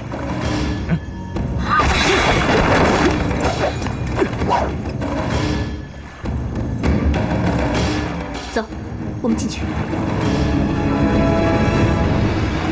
你们是谁？到这里干什么？我是这儿的主人，你说我来这干什么？我倒想问问，你们是谁？到这里来干什么？你是这里的主人，好极了！你是慕容家的小姐。我只不过是个丫鬟，怎么会有福气做小姐呢？阁下是谁，还没有告诉我呢。去请你们家主人出来。我们家少主人出门去了，阁下有什么事情跟我说就行了。在下云州秦家寨寨主姚伯当。久仰久仰。你一个小小的姑娘，久仰我什么？云州秦家寨最出名的武功是五虎断门刀。当年秦公望前辈自创着刀法64招，后人忘了5招，只有59招传了下来。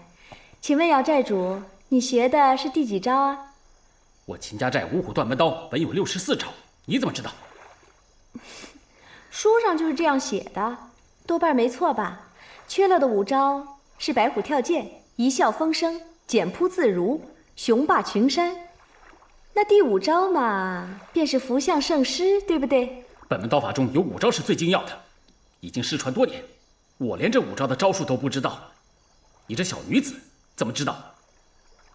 秦家寨五虎断门刀少的那5招，姚寨主贵人事忙，想必已记不起来了。这位姑娘，你跟慕容博老先生如何称呼？慕容老爷是我姑丈，请问阁下尊姓大名？姑娘武学渊源，在下来历，不妨请姑娘猜一猜吧。那你显下身手吧，单凭这几句话，我可猜不出来。不错。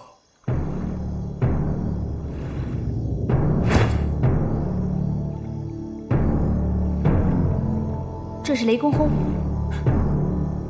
想必阁下擅长于轻功和暗器。雷公轰乃是四川青城山青城派的独门兵刃，青字9打，橙字18破，奇诡难测。阁下可是复姓司马？姑苏慕容氏武学渊博无比，果真名不虚传。在下司马林，请问姑娘，青字是否真有9打，橙字真有18破？你这话问得好，我以为青字称10打较妥。因为铁菩提和铁莲子外形虽似，用法截然不同，可不能混为一谈。至于橙字的18破，那破牌、破盾、破甲3招无什么特异之处，像是故意拿来凑成18数，称为15破，反而更惊讶。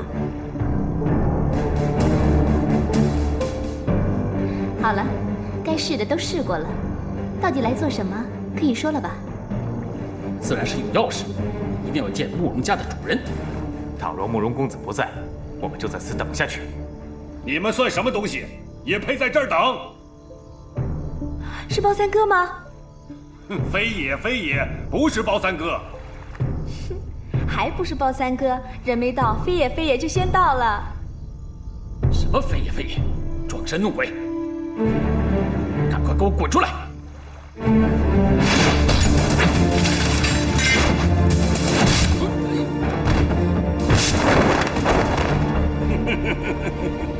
包三哥，你来的真及时，这些家伙擅闯阿朱姐姐家，我们正发愁怎么对付他们呢。青城派司马林，请问先生尊姓大名，也好让我。就凭你们俩，也配来问我的名字？没听见王姑娘说的话吗？这是我阿朱妹妹的庄子，你们凭什么闯进来？姓包的，算你厉害，妖魔自知不是你的对手。但是我今天来是为我师弟之死讨个公道，他到底是不是死在慕容家的手下，还望包先生给个交代。包三先生，我司马林今日到此，不为别的，就想问一句话：我父亲到底是不是慕容家所杀？笑话！就凭你们几块料，也不掂量掂量自己的斤两，也配来质问我包三爷？按理说，三爷我本该把你们一个个剁碎了喂狗，可又怕弄脏了我阿朱妹妹这天香水系的地皮。算了，趁三爷我还没有发火，赶紧乖乖的给我滚蛋，快滚！走，站住！司马懿姚伯当，你们都给我竖起耳朵听着，不管是你那死鬼老子，还是你的脓包师弟，都不是姑苏慕容家杀的。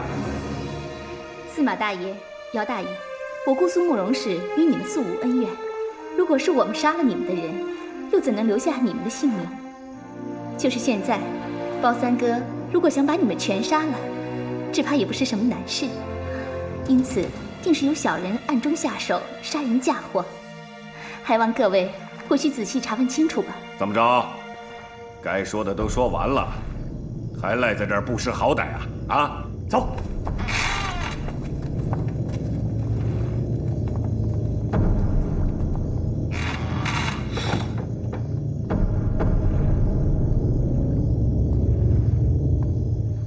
哎，这小子是谁呀？啊，要不要也让他一块滚蛋？啊，这位是大理来的段公子，今天我和阿朱、阿碧都让爷妈妈给捉了，多亏他相救。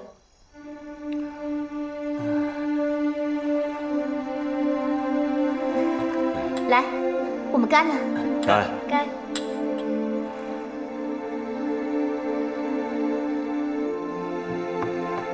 近日里，武林中接连有人死在自己的成名绝技之下，这一定是哪个王八羔子跟咱们姑苏慕容家过不去，暗下毒手，把这笔账都记在姑苏慕容的名下了。那你觉得会谁暗中跟咱们过不去呢？第一，不会是少林派，大和尚们绝不会杀他们的自己人。第二，也不可能是丐帮，他们的副帮主马大元最近让人用锁喉功给杀了。锁喉功是马大元的成名绝技，但和少林一样，丐帮也不可能以牺牲他们的副帮主来陷害我们。段兄，你连连点头，想必心中是说包三先生这句话说的有理。非也，非也。第一，我只点了一下头，而不是连连点头。第二，我是指你说的是实情，而不是指包兄你说的有道理。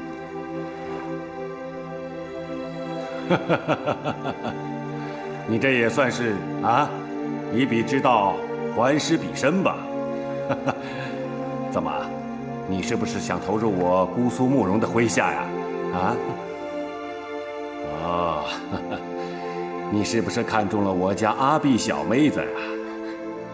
三哥，你又来胡说了，我可没得罪你啊。我接到公子飞鸽传书，丐帮有大批弟子来到江南，多半要跟咱们过不去。封四弟急着打架，抢先赶到无锡跟公子会合去了。我怕丐帮会偷袭这里，所以先回来看看。随后我也要赶去。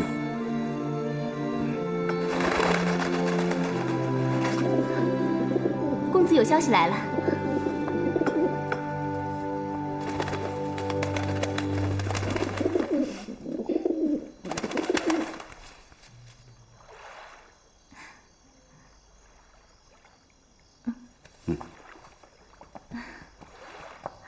被他抢去了。公子来信说，有大批西夏国一品堂的高手突然出现，不知是敌是友，让我带着阿朱、阿碧两位妹子先去查查。哎，王姑娘，你去不去啊？我当然要去了，可是怎么西夏一品堂的人也要和咱们为难呢？这对头越来越多了。有王姑娘和我们同去，只要看上几眼，对方的底细就清清楚楚了。等这件事了结之后，我们就赶赴江南和公子爷会合。真的？那好啊，那咱们走吧。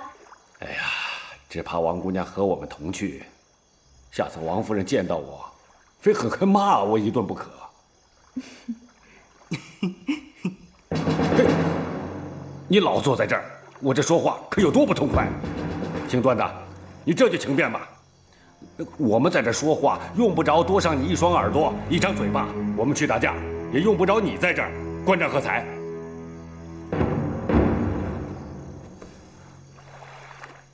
王姑娘，阿朱、阿碧两位姑娘，在下告辞了，后会有期。段公子，这么晚了，你要去哪里呢？这太湖的水道你又不熟，不如你就在这里借宿一晚，明日再走也不迟嘛。今日走，明日走，反正是都要走的。告辞了。等一下，我让下人送你出湖。不用费心了，你只要借我一条小船，我自己会划出去的。哎，今天来的那个吐蕃和尚不知什么来历，也得查个明白啊。等我们见到表哥以后，一切就清楚了。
哎，客官，您要点什么？随便来2个菜，1壶酒吧。好嘞，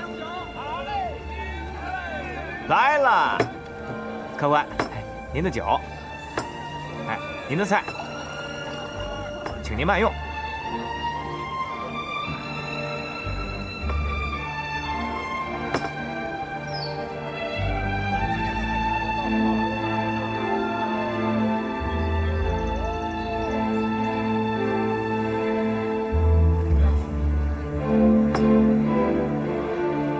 小二，哎，那位爷的账算我的。好嘞。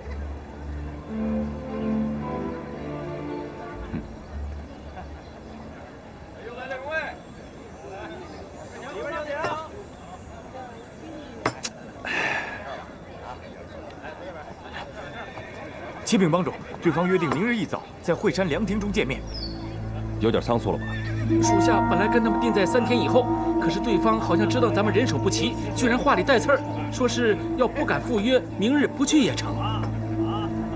告诉兄弟们，今天晚上3更在惠山聚齐，咱们先到，等他们前来赴约。是。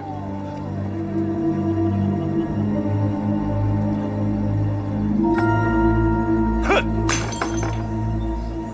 这位朋友，请过来一起喝一杯吧。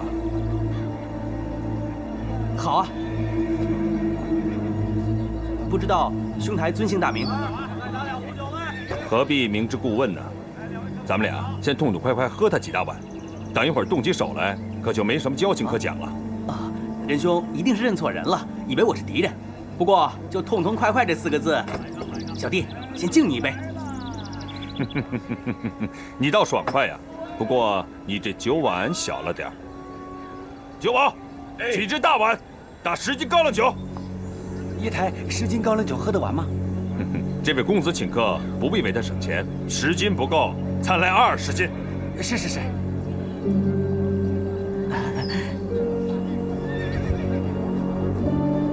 来了，倒满2碗。好嘞。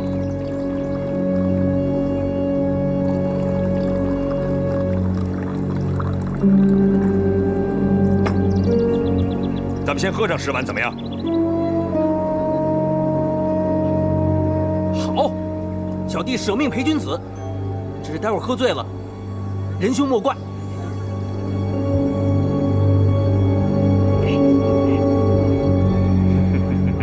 好爽快，来。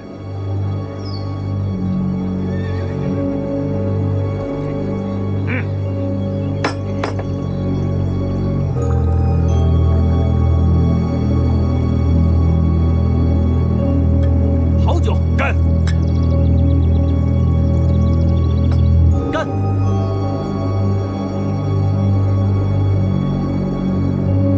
哈哈哈哈哈哈！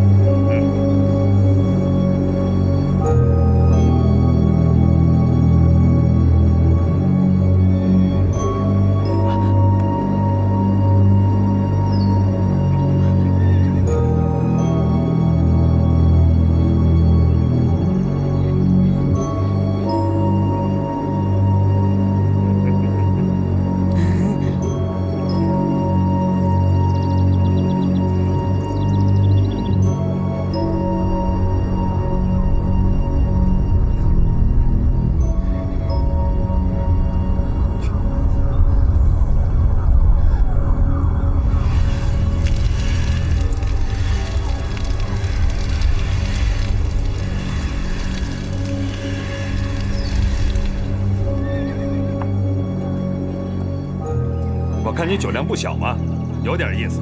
来，啊，我这个人呢，酒量是因人而异的，酒逢知己千杯少。我这几天见的人啊，不是扭扭捏捏，就是尖酸刻薄，唯有仁兄称得上男子汉大丈夫。这一碗，小弟敬你。嗯。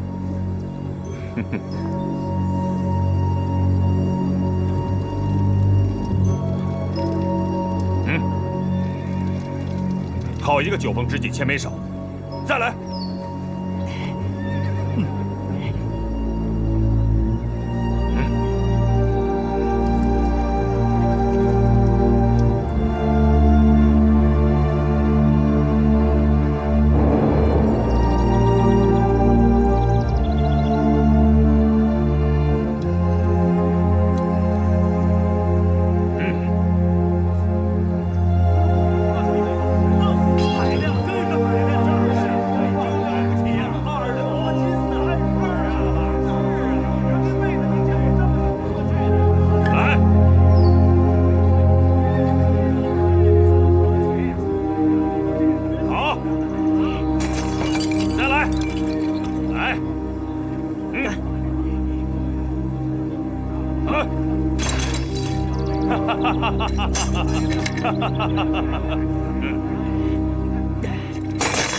老师，这算一算，我们喝了有40多碗了。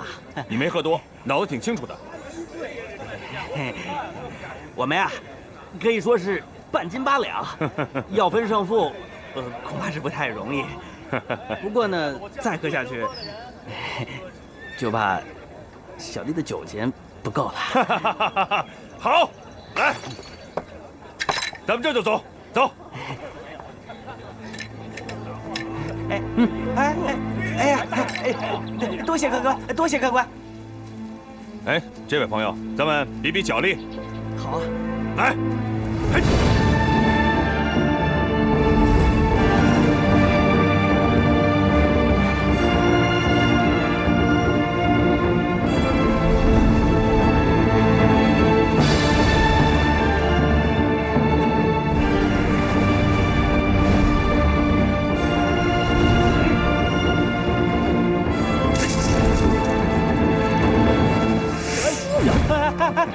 姑苏慕容果然名不虚传啊！小弟姓段名玉，兄台，你认错人了吧？阁下，不是慕容复公子吗？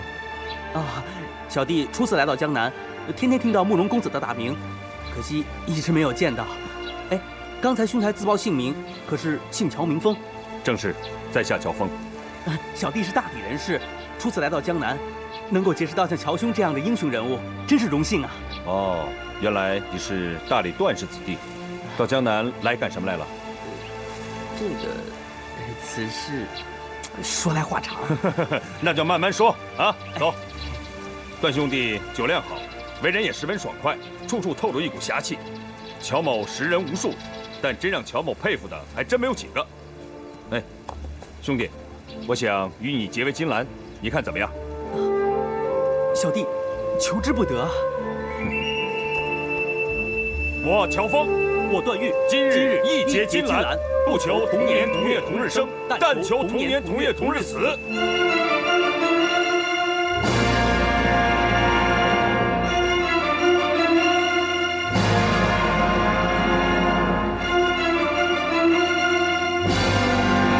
大哥，贤弟，大哥，刚才小弟在松鹤楼听到。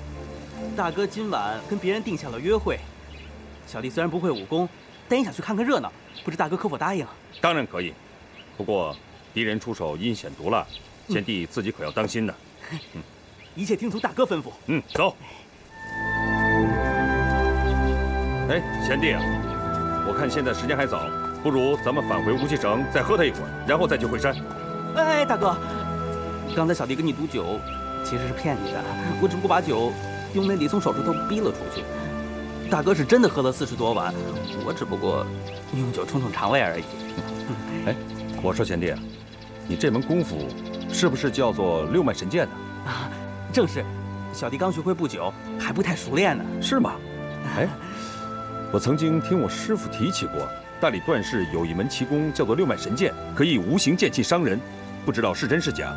这世上真有这种奇功啊？其实这门功夫，除了和大哥赌酒、作弊取巧之外，没有什么太大的用处。哎，上次我被鸠摩智那个吐蕃和尚抓走，就还没有还手的余地呢。天下人对六脉神剑太夸大其词了。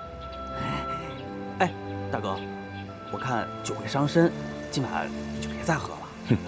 贤弟规劝的是，不过兄弟我自小爱喝酒，而且是越喝越有精神。今天大敌当前，我要痛痛快快地喝他一顿，然后跟他们好好的周旋一番。走。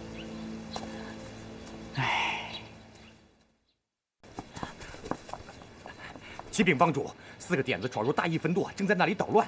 舵主怕抵挡不住，命属下请大人分舵，派人支援。点子是什么人？3女1男，那男子讲话蛮横无理。这4个人，你们就抵挡不住了？看来这酒是喝不了了。哎，贤弟，咱去瞧瞧去。啊，好啊，大哥，走。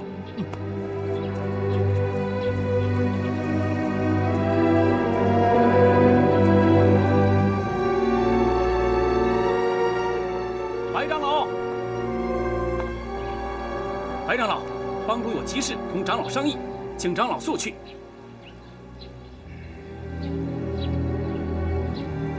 帮主现在在哪儿？就在湖边船上，请带路。是。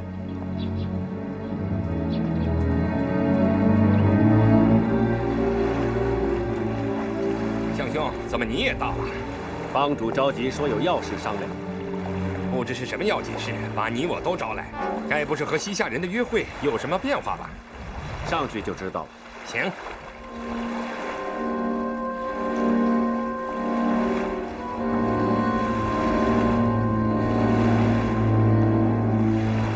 2位长老，帮主已经等候多时了，快请上船吧。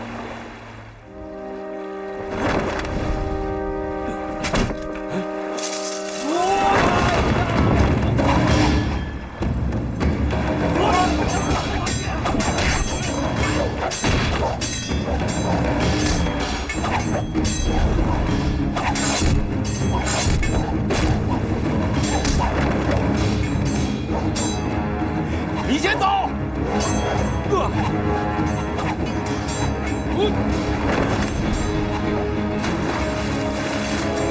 抓住他！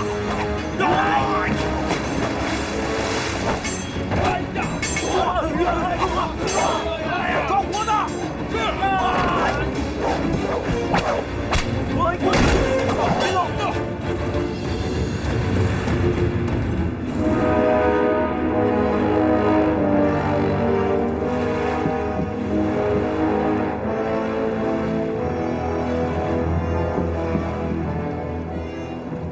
白石镜，你坐下。哎呀，二位长老得罪了。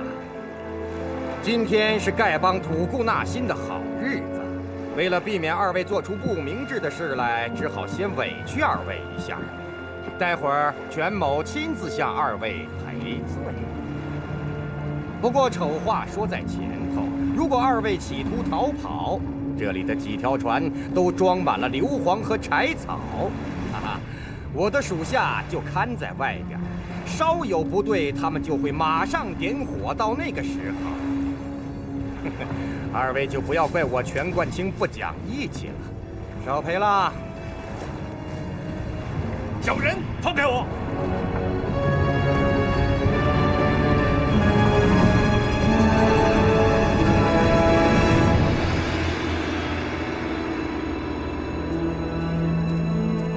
我家慕容公子上洛阳去会你家帮主，你们丐帮的人却到无锡来了，这不是故意让我家公子扑空吗？这笔账怎么算？慕容公子跟乔帮主事先定了约会吗？定不定都一样，岂有此理！真是岂有此理！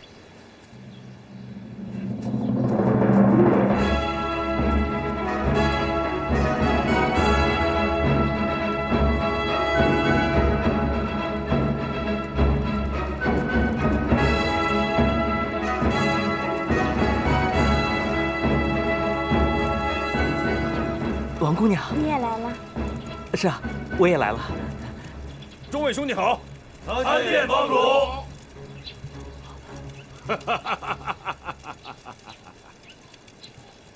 这位就是丐帮的乔帮主吧？兄弟包不同，想必你知道我的名头。原来是包三爷呀！久闻大名，幸会幸会啊！非也非也，我哪有什么大名啊？江湖上的臭名倒是有的，人人都知道我包不同一生爱惹是生非，出口伤人。不过乔帮主，你怎么随随便便就到江南来了？这可就是你的不对了。早知道江南包不同爱放狗屁，哎，果然名不虚传呐！早听说臭屁不响，响屁不臭。刚才的狗屁却是又响又臭，是丐帮四老放的吧？知道丐帮四老来了，你还敢胡说八道？怎么，想打架吗？包三先生一生最爱的就是打架。你最爱的是斗嘴，爱打架的是我。风四哥，你也来了。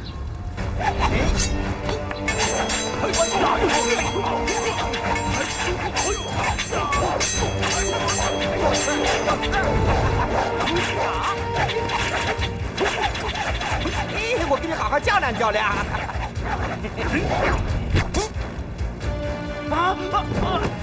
四弟，你觉得如何？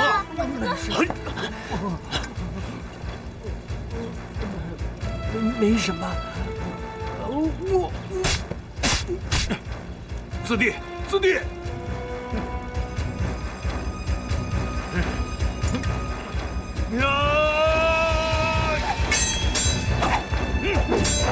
想车轮战吗？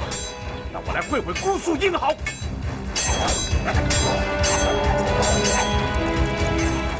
四哥，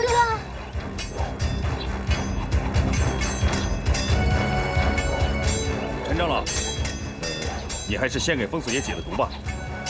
这人先向我们挑衅，而且武功不弱，救活了，后患不小。话虽不错，可是咱们还没有见到正主就伤他属下，总有些说不过去。咱们还是先礼后兵吧。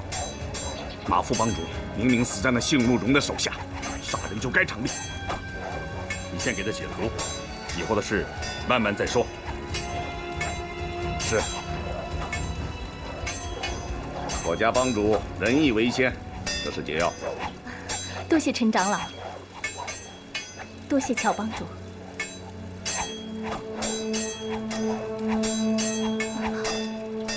请问长老，这解药该如何用法？吸进伤口中的毒液之后，把解药敷上。毒液如果没有吸进，解药敷上去有害无益。多谢。慢！怎么了？女子吸不得。女子怎么了？这邪毒是阴寒之毒，女子姓阴，阴上加阴，毒性更增。三哥，你快别打了，快来救救四哥！我来替疯子爷吸毒。大哥，让我来吧。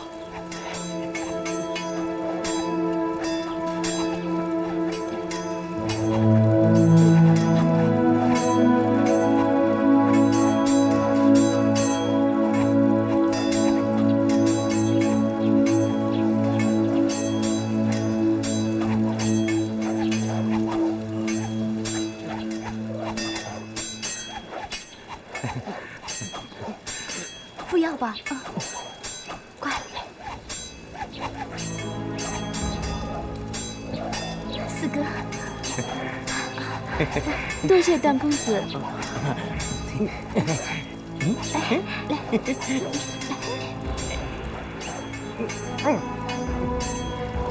多谢公子救命之恩。小小事情，不客气，不客气。哎，我的性命在公子是小事，在我可是大事啊！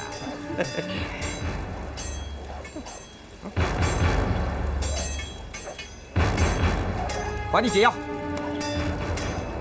乔帮主仁义过人，不愧为武林中第一大帮的首领，风伯鄂十分佩服。过奖了。哎，今天我输了，风伯鄂甘拜下风。等哪天碰见了，咱们再打。今天不和你打了。自当奉陪。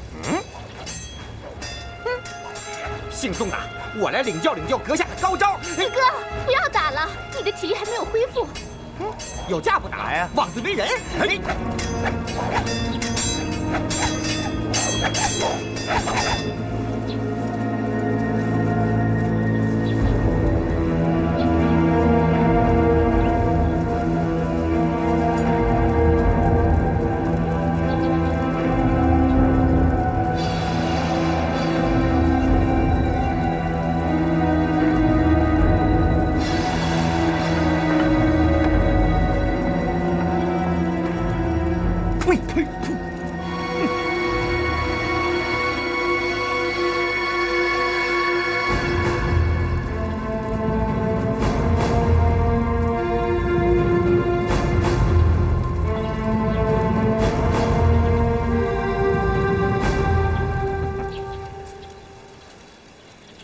解打狗阵。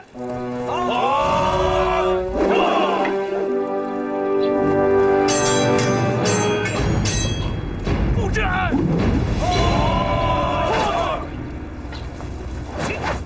布阵。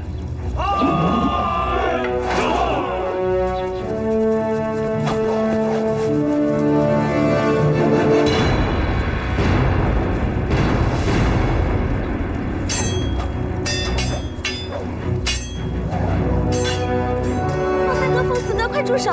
丐帮的打狗阵，你们俩是破不了的。我再打一会儿，等真的不成了再住手好了。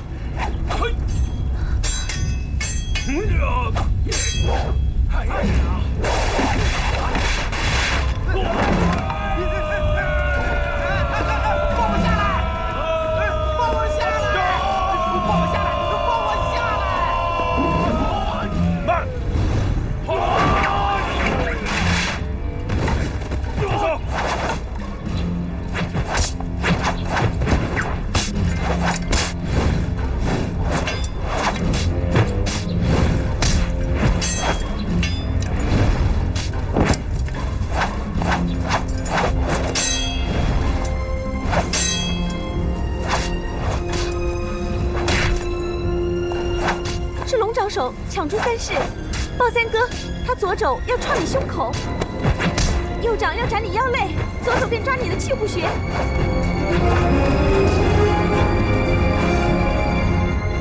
这招叫沛然有雨。好一个沛然有雨！哎呀，王妹妹，你说的不早不迟有什么用啊？你早说片刻，也好让我有个准备啊。他出手太快，我又得想，来不及说呀。咱们今天打输了，丢了咱们燕子屋的脸。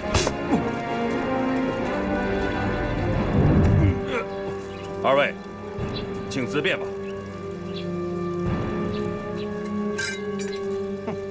乔帮主啊，我武功是不如你啊，不过我刚才输的不太服气呀。我想再领教领教。好，风爷请赐教。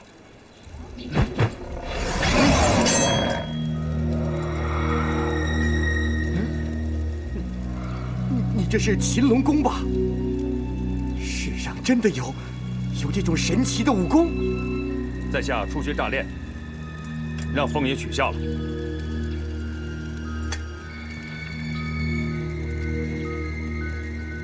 乔帮主客气了，风伯鄂这一辈子都别想打过你了。再会了，走。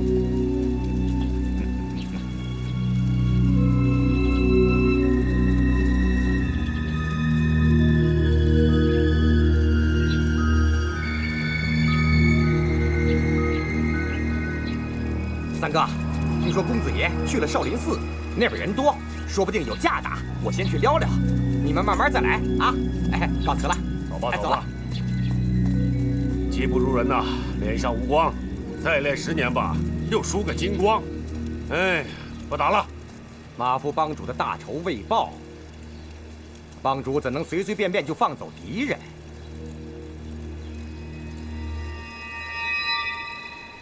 这次我们来到江南，主要是为了马夫帮主的大仇而来。可是这几日，我好好静心地想了想，杀害马夫帮主的未必就是慕容复。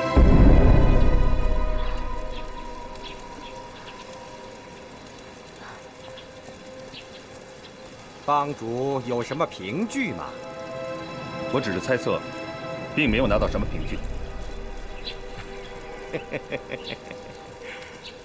不知帮主是怎么猜测的，属下都想知道。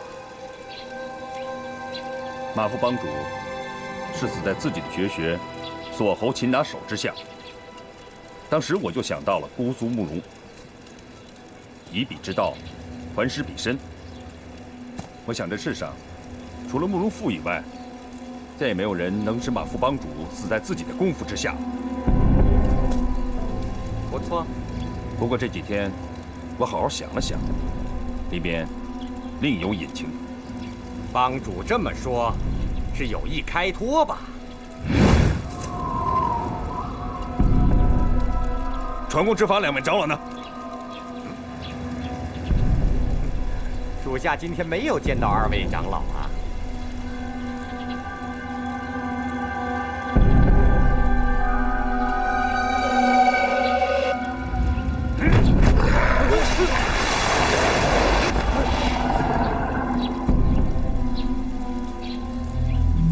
张全祥，你们的舵主怎么没来啊？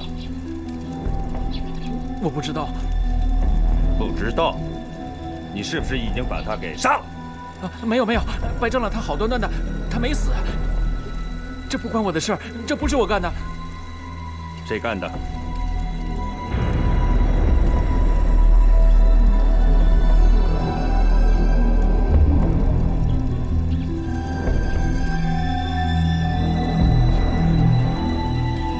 ？4位长老，到底发生了什么事情？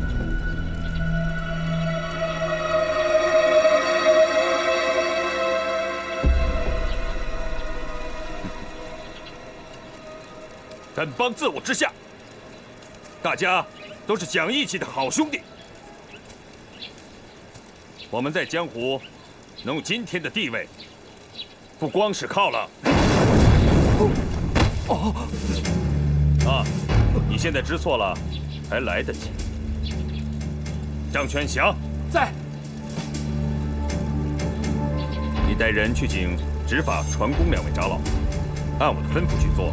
可以减轻你的罪责。其他个人站在原地，没有我的命令，不准乱动。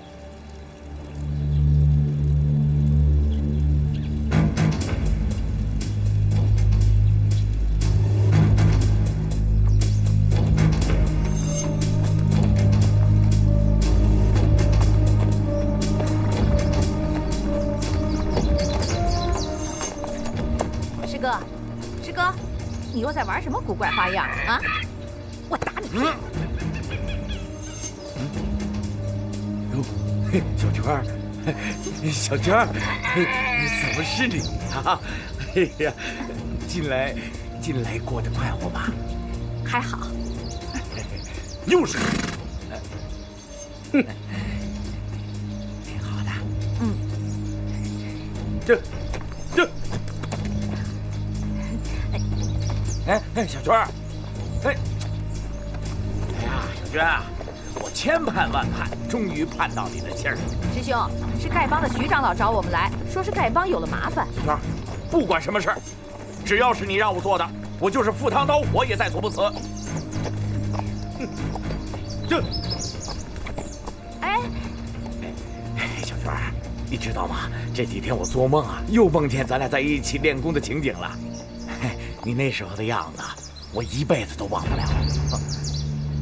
哎，停！小娟儿，等会儿我呀！诸位兄弟，我现在非常高兴，因为我新交了一位朋友，他就是段誉段公子。我们俩意气相投，已经结拜为兄弟了。好兄弟，过来！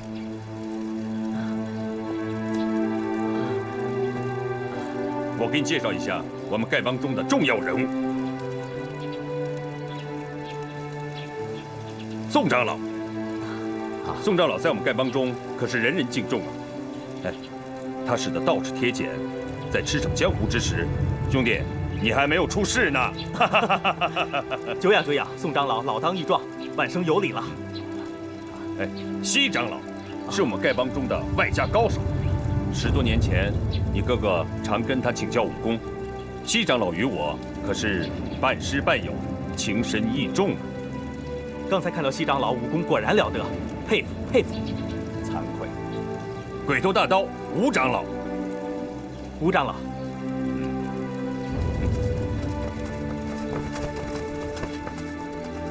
帮主怎么样了？是啊，潘都在哪儿？就是抓魏长了。我困了。对，在哪儿呢？叫他出来，叫他出来。大家各归其位，我有话事。是。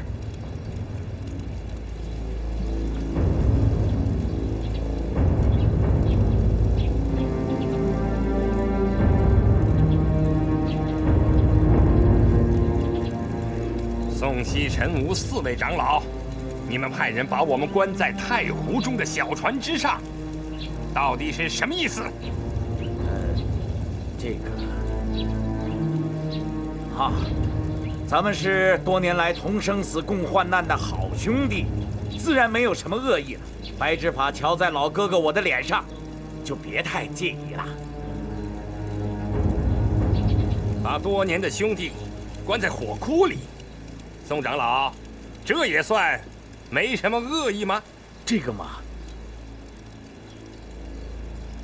全官听，大家都是一家人，向来亲如兄弟，你怎么可以这么蛮来呢？今后大家还怎么见面？哼！你骗我上船说是帮主召唤，假传帮主号令，你知罪吗？弟子职位低微，怎敢欺骗白长老？都是。是你们舵主钱冠清吩咐的，是不是？钱冠清让你假传帮主号令，骗我上船，你知不知道这号令是假的？丐帮弟子个个都是敢作敢为的硬汉，大丈夫有胆子做事，怎么没有胆子承认？对，白长老说的是。我向您传达帮主号令，明知是假的，其中的原因，属下不敢说。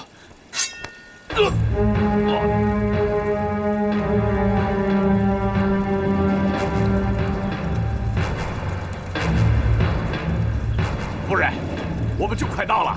知道了，这一路上有劳单大侠了。哪里，已经是丐帮徐长老再三嘱咐，让单某一路上好好照顾夫人。更何况这关系到丐帮的名声和武林的公义，单某自当尽心尽力啊！多谢了。这。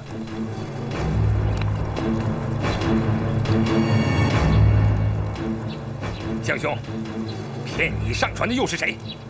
嘿，大丈夫行事，对就是对，错就是错，敢做敢当嘛。帮主，我们大伙儿都商量过了，要罢掉你的帮主之位。宋希臣3位长老和我一起，都参加了这件事儿。我们怕船公和执法长老知道了不同意，我们才想法设计把他们囚禁起来。今天你占了上风，我们听任你处置便是。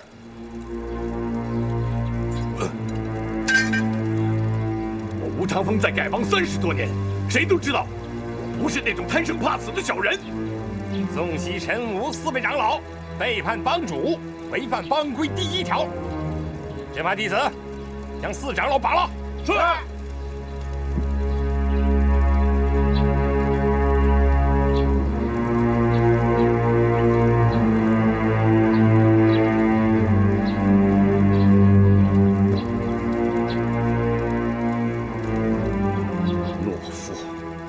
懦夫！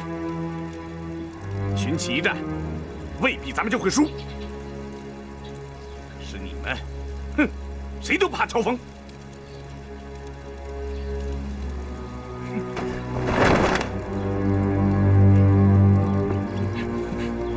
众位弟兄，近些年来，本帮声誉日隆，大家都知道，这是乔帮主之功。乔帮主仁义待人，处事公允，大家拥护还来不及呢。可是有人居然猪油蒙了心。全冠清，你知罪吗？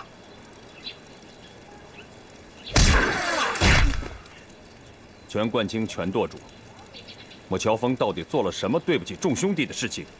请你当面指正，不必害怕，不用顾忌。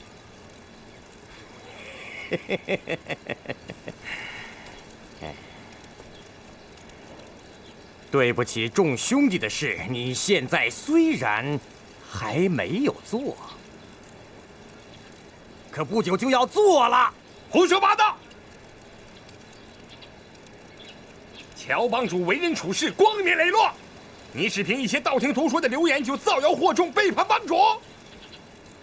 全冠清，你自行了断吧。白长老，不必心急，让全舵主从头到尾详详细细的说个明白。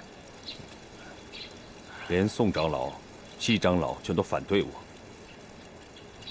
哼，人无完人呢。我乔峰到底做错了什么？请众兄弟指出来。帮主，我想杀你，是我不对。待会儿我把自己这颗头割下来给你便是。既然帮主有令，全冠清，你说吧。马副帮主被人所害，我相信是出于乔峰之使。什么？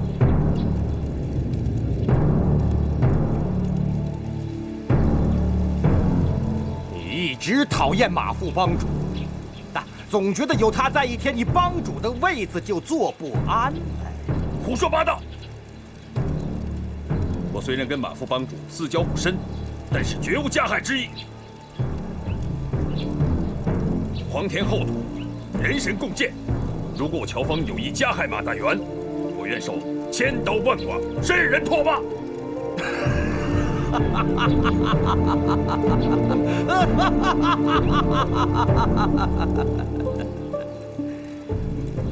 咱们到姑苏来找慕容复报仇，为什么你一而再、再而三的与敌人勾结？这3个人是慕容复的家人眷属，你加以庇护；那个人是慕容复的朋友，你却和他结为兄弟。非也，非也！我从来都没有见过慕容公子，这3位姑娘也不是慕容公子的眷属。非也，非也！包不同，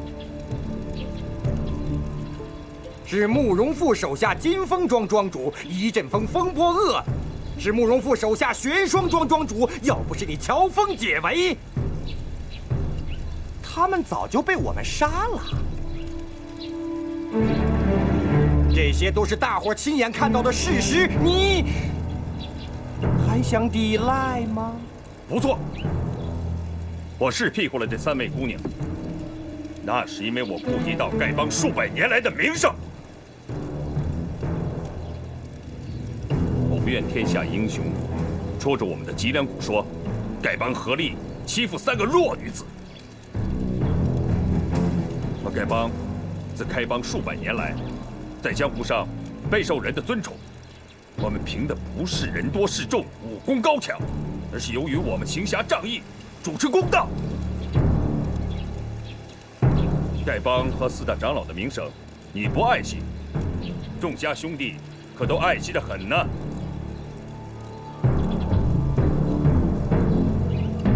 帮主，全冠清这种混账，不必跟他多费口舌，按帮规处死吧。全冠清能够挑唆这么多人谋反，我想肯定还有更重要的原因。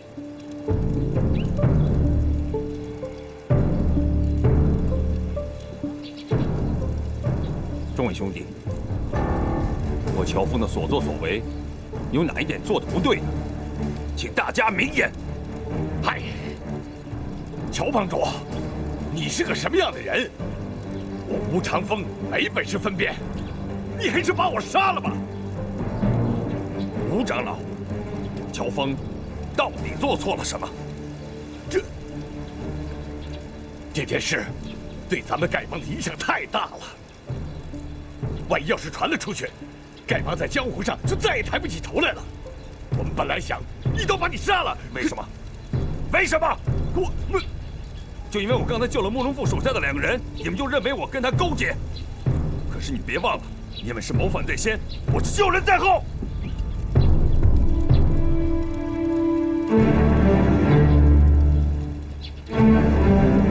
众家兄弟，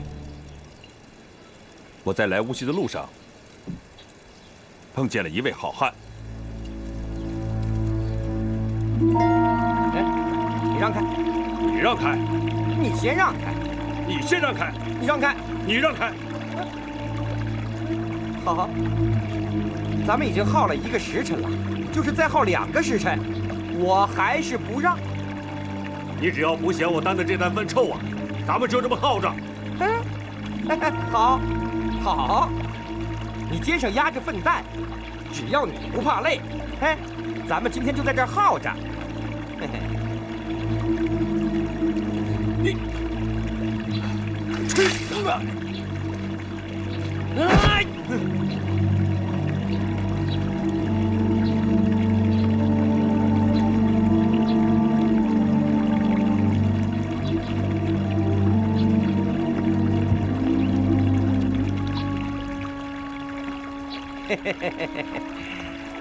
老兄，跟我比耐心，到底谁赢了？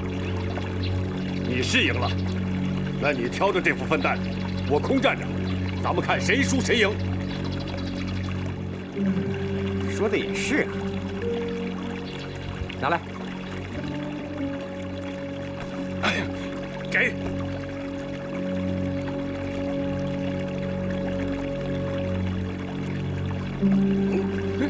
你这是干什么？我就这么拖着，不换手，咱们在这儿耗着。谁要是输了，谁就把这担大粪全喝下去。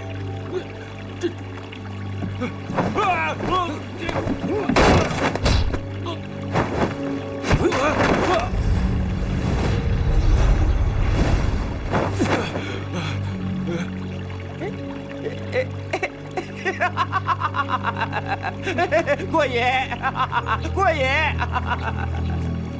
这个人身上被泼大粪，要杀这个乡下人，举手之劳。可是他并不持计逞强。这件事是我亲眼所见，你们说，这个人算不算是一条好汉子？不错，是条好汉。可惜帮主没问他姓名，否则也好让大伙知道，江南武林之中有这么一号人物。陈长老，这位朋友刚才和你交过手，手背上还被你的毒血所伤。是风波恶。不错，陈长老，咱们丐帮自居为天下第一大帮派，你又是帮中如此重要的人物，身份、名声，跟那个江南五人风波恶不可同日而语。风波恶都可以在受辱之余不伤及无辜，我们丐帮的高手能被他比下去吗？帮主，教训的是我陈孤雁知错了。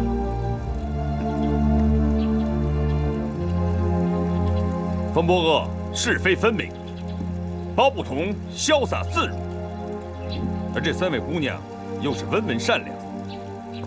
这些人不是慕容公子的下属，就是他的亲友。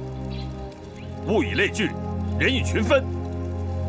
众家兄弟，咱们自己平心静气的好好想一想，跟慕容公子相处的都是这些人，他自己能是一个大奸大恶、卑鄙无耻之徒吗？帮主说的有理，帮主说的有理，帮主说的有理。帮主，依你之见，杀害马副帮主的肯定不是慕容复了。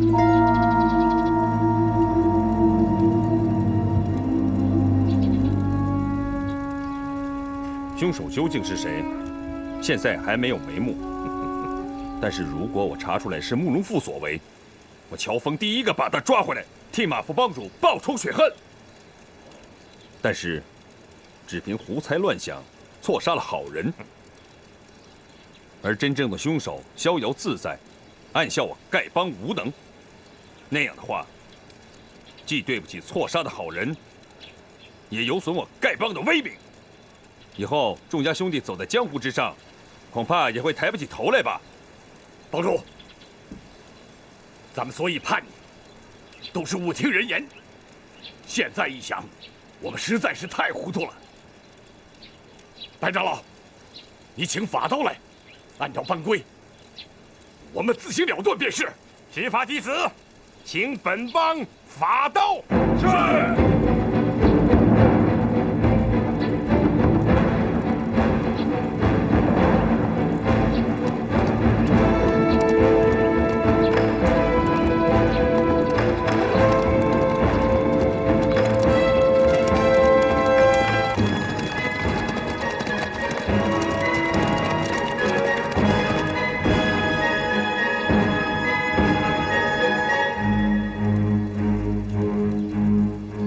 宋西、吴尘4位长老，误听人言，图谋叛乱，危害本帮大业，罪当一刀处死。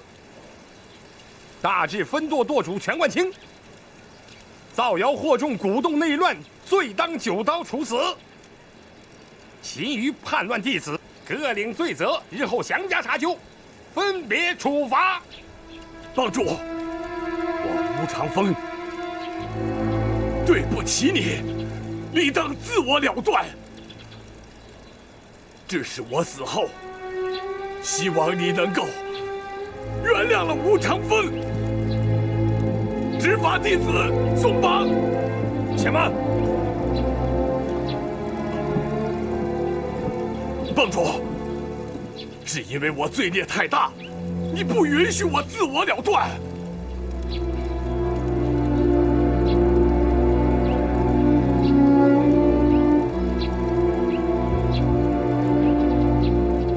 15年前，契丹人入侵我雁门关，宋长老得到消息以后，日夜兼程，不吃不喝，赶报军情。他累得身受内伤，口吐鲜血，最终大灭契丹狗贼。这是有功于国的大事。执法长老，宋长老功劳甚大，望你能体察，许他将功赎罪。帮主，待宋长老求情，所说本也有理，但本帮有帮规，叛帮大罪绝不可赦，纵有大功，亦不能赎。帮主，你的求情与帮规不合，咱们不能坏了规矩。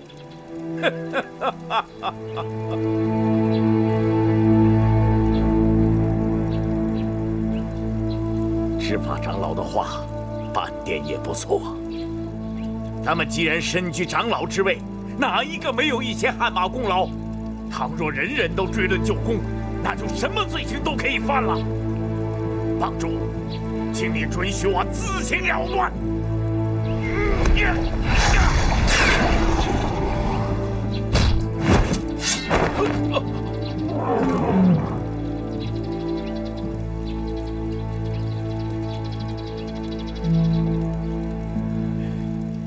罢了，我原起过杀害你的念头，也是罪有应得。你下手吧。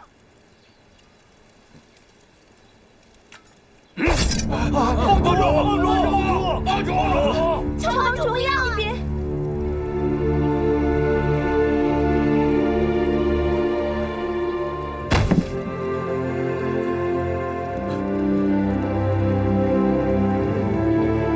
来，长老，帮规中应该有这么一条：本帮弟子犯规，不可轻恕。帮主倘若要愈加宽恕，须流其血，以洗他人之罪孽，是不是？帮规是有这么一条，但帮主，你自流鲜血洗他人之罪，需想想是否值得。只要不违背祖宗的仪法，那就好了。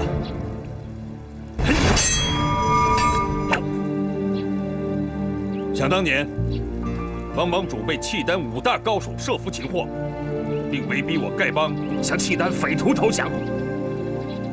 戚长老便乔装汪帮主的模样，甘愿待死，使汪帮主得以脱险。他是有功于国家和本帮的，本人非免他的罪不可。帮主！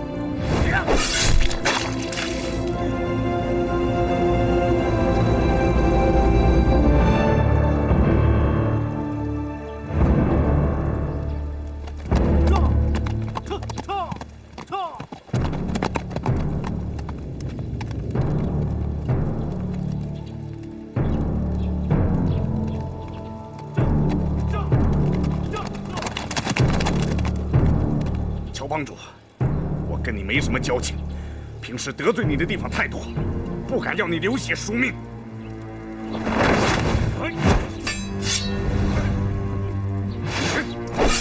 陈长老，我乔峰是个粗鲁的汉子，我宁可去和低辈的1代、2代的弟子去喝烈酒，吃生肉。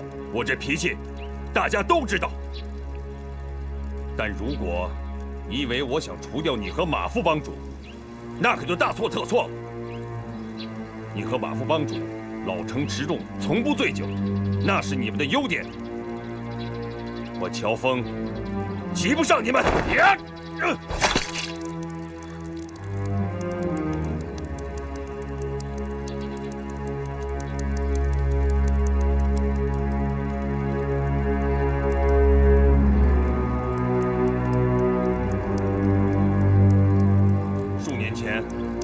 契丹国大举入侵，但是他们军中的大将接连暴毙，最后无功而返，大宋国免除了一场灾难。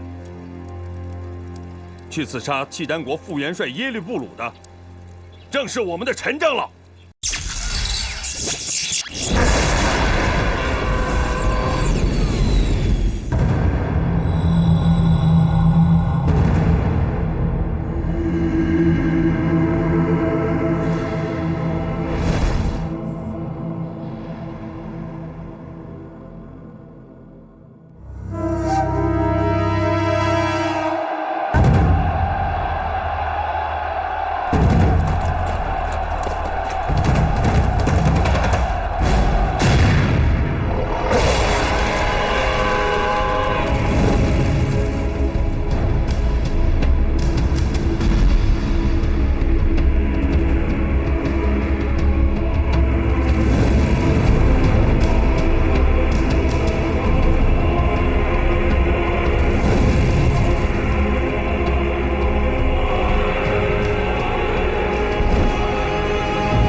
去刺杀契丹国副元帅耶律布鲁的，正是我们的陈长老。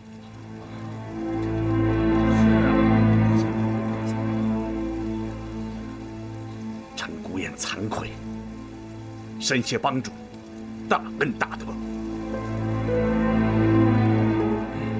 吴长老，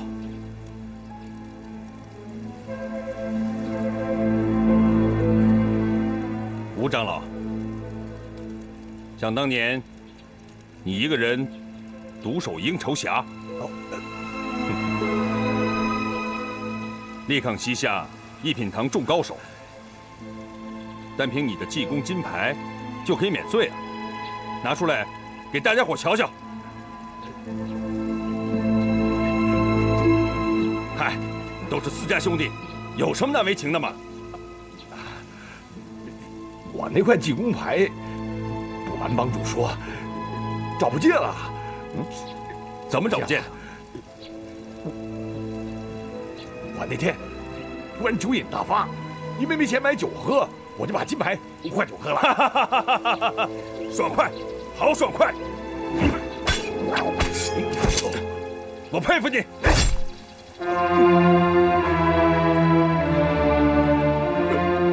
帮主啊，你大仁大义，吴长风这条命，今后就交给你了。谁再说什么，我也再不会相信了。帮主。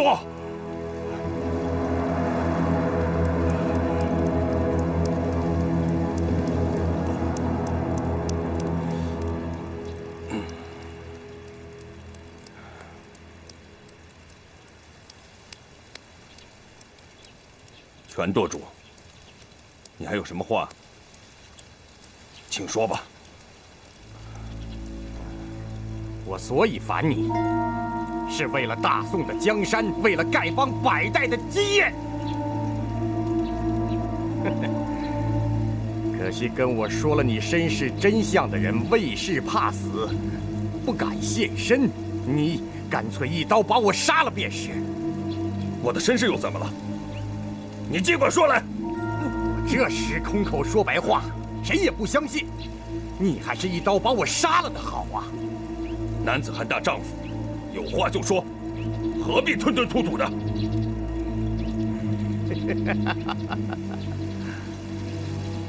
不错，姓乔的，痛痛快快的一刀把我杀了，免得我活在这个世上，还要眼看着丐帮落入胡人之手，大宋的锦绣江山被你断送给夷狄。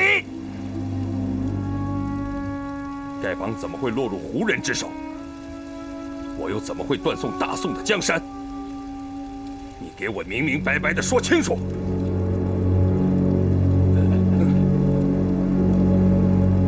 全冠清，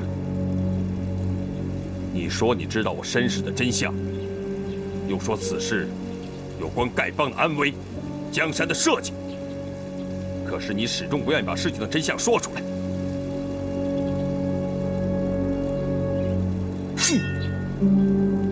你煽动叛乱，一死难免。不过，我要把你的人头暂时留下来，等我查明了事情的真相，我再亲手杀了你。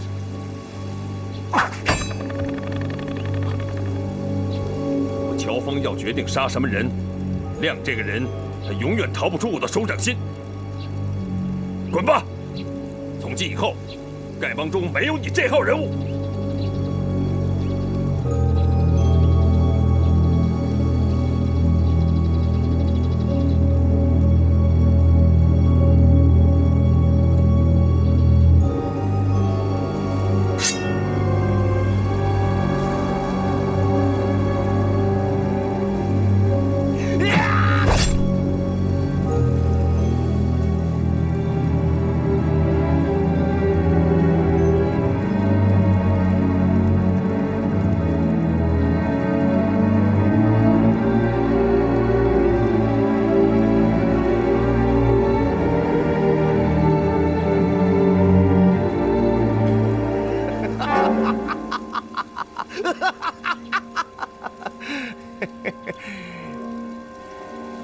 乔峰，你好泰然自若呀！难道你自己真的不知？我知道什么？乔峰，你可真会装啊！要不，你怎么会当上丐帮帮主？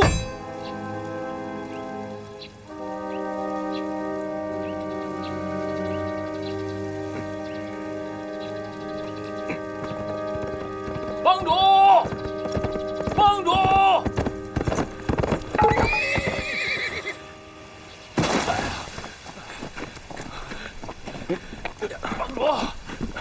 帮主，紧急军情！快来人，把那抬下去救治，一定要给我救活！是。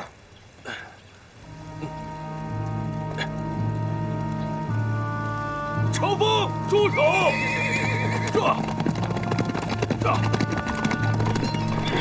什么？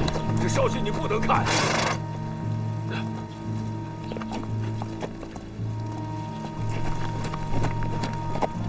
徐长老，什么事把你给惊动了？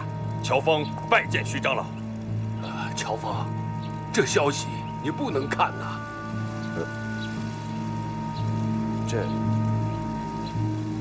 把它给我。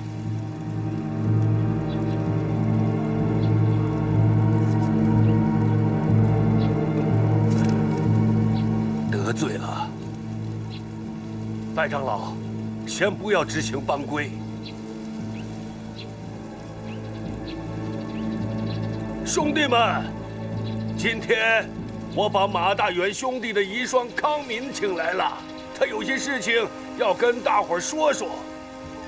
另外，还请来了几个朋友，给做个见证。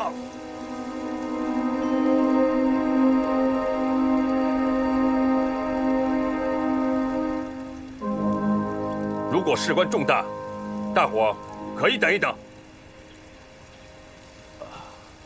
当然事关重大呀。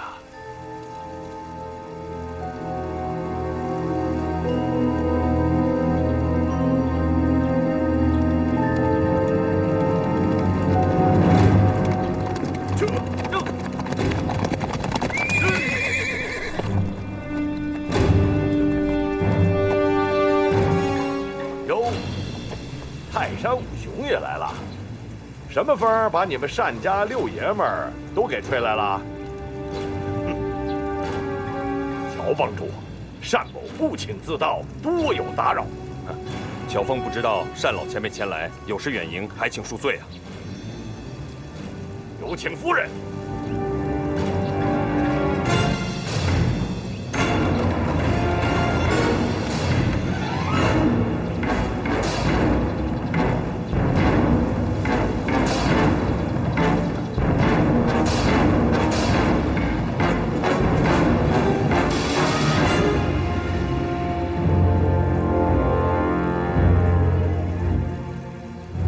王人，马门康氏，拜见帮主。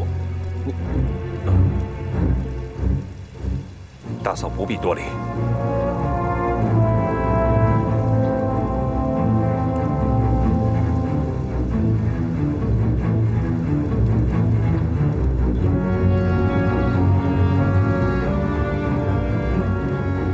我丈夫不幸惨死，多谢帮主和众位叔伯料理丧事。魏王人在此多谢大家了。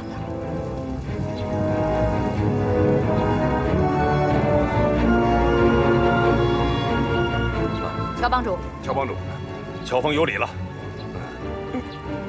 乔帮主，你这身上插几把刀干什么？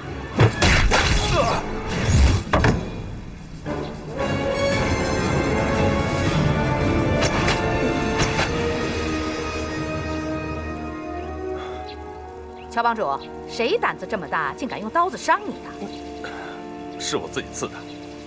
干嘛自己刺自己啊？难道不挨刀子，你身上就不舒服？是我练功的时候不小心刺的，啊，多谢谭公的灵药。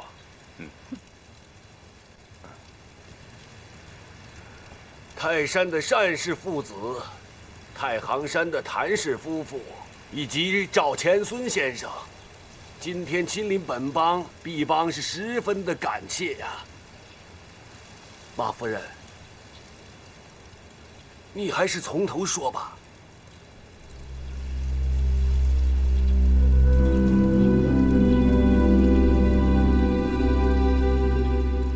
我丈夫马大元惨遭暴死，我在收拾他的遗物时，发现了一封用火漆封密好了的书信。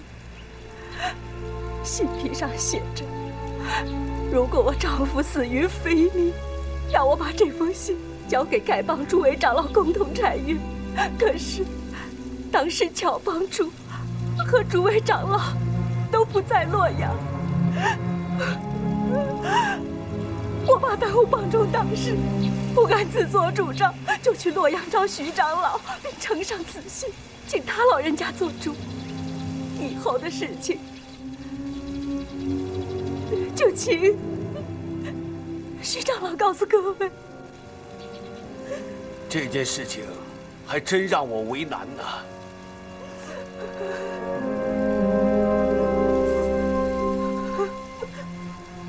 你们看，这就是马大元兄弟的遗书啊！这信上的字确实是他写的。当时这火漆还完好，我接到这封信的时候，怕耽误事，我就把信拆开了。当时单兄也在，由他给我作证啊。是的，是我亲眼所见，他拆开这封信的。可是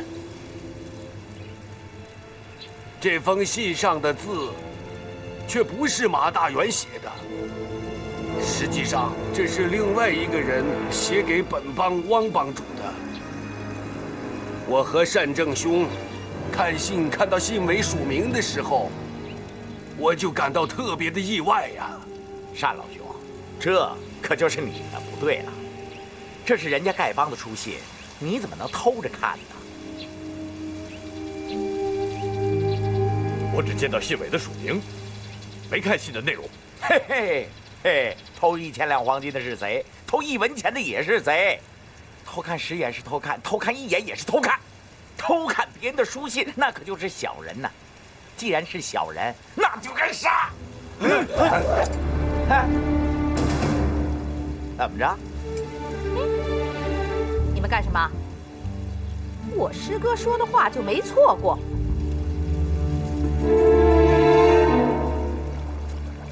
禀告大将军，大约有110名丐帮弟子正在下面杏子林里。属下看见有几个老叫花子身上背着9个麻袋，估计是丐帮长老。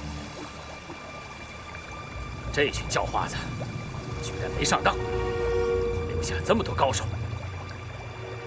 看来惠山那边段延庆那里要扑空了。把人带上来。是。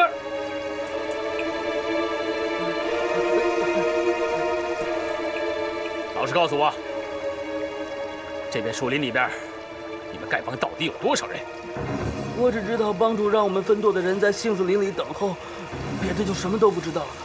那你们丐帮一共有几位长老？一共6位。是不是他们全都到这儿来了？我真的不知道，帮中长老的行踪只有7代以上的弟子才知道。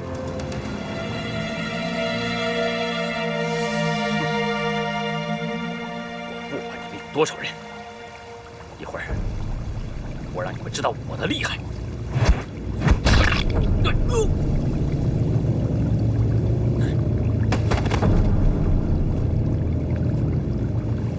写这封信的到底是谁？我现在确实是不方便说呀。可是这件事情关系到我们丐帮的兴衰和气运呐，更关系到一位英雄的名声和性命，所以我徐某不敢贸然行事。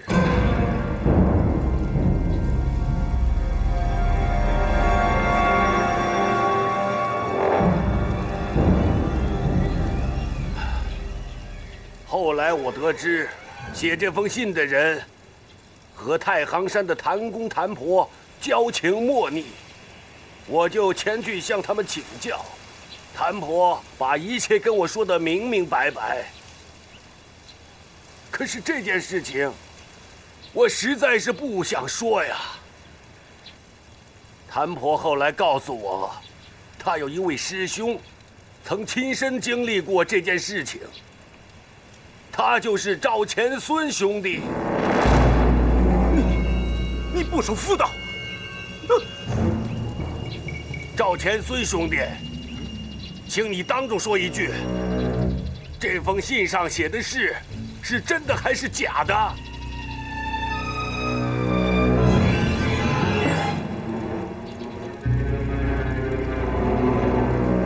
谭婆，还是你让他说吧。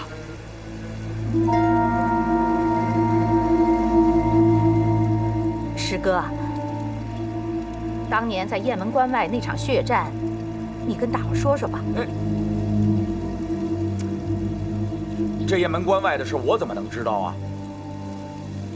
这事儿别问我，我不知道啊，我不知道。这事我不知道啊，我不知道。小娟嫁给谭公还真没嫁错。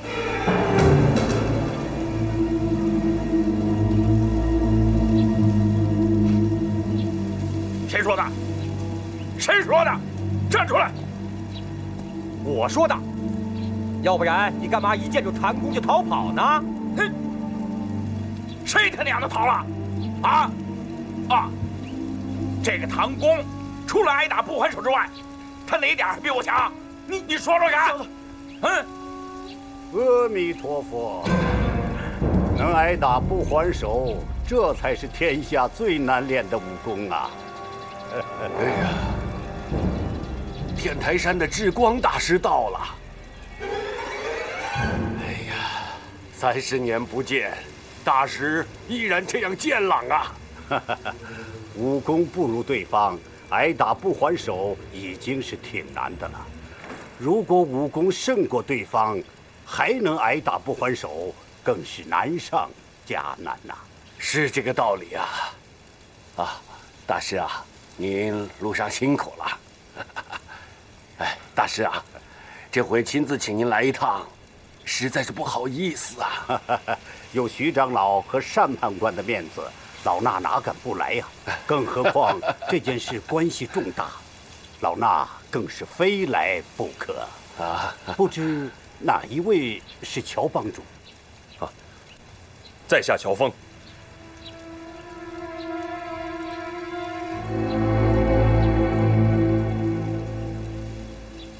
当年雁门关外的大战，智光大和尚也有份儿，还是您来说吧。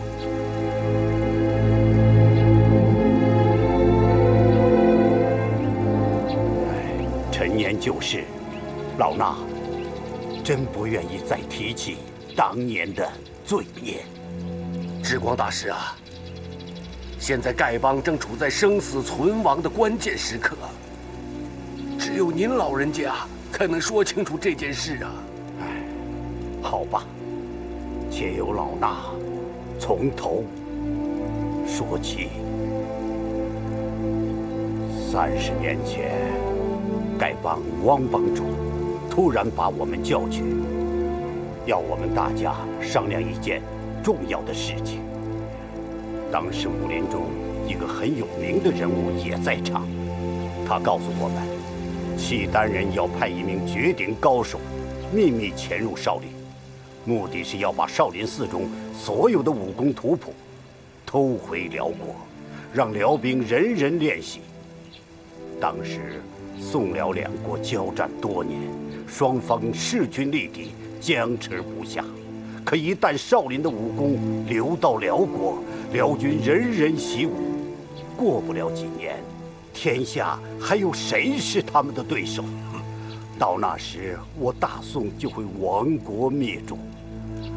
所以，我们决定立刻启程，在雁门关外截杀此人，绝不能让他踏进中原一步。乔帮主，如果是你，当时会怎么做？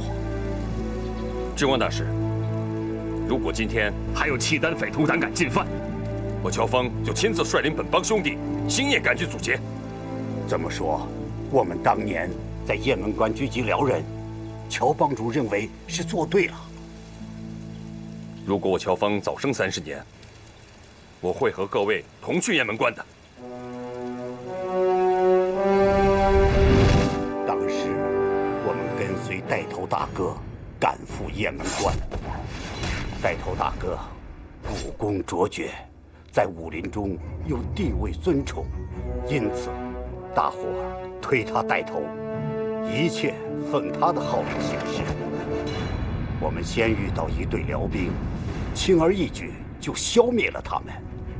但随后的那一场血战，我们一行15人，多数死在那个契丹高人手下，只有我等少数人侥幸生还。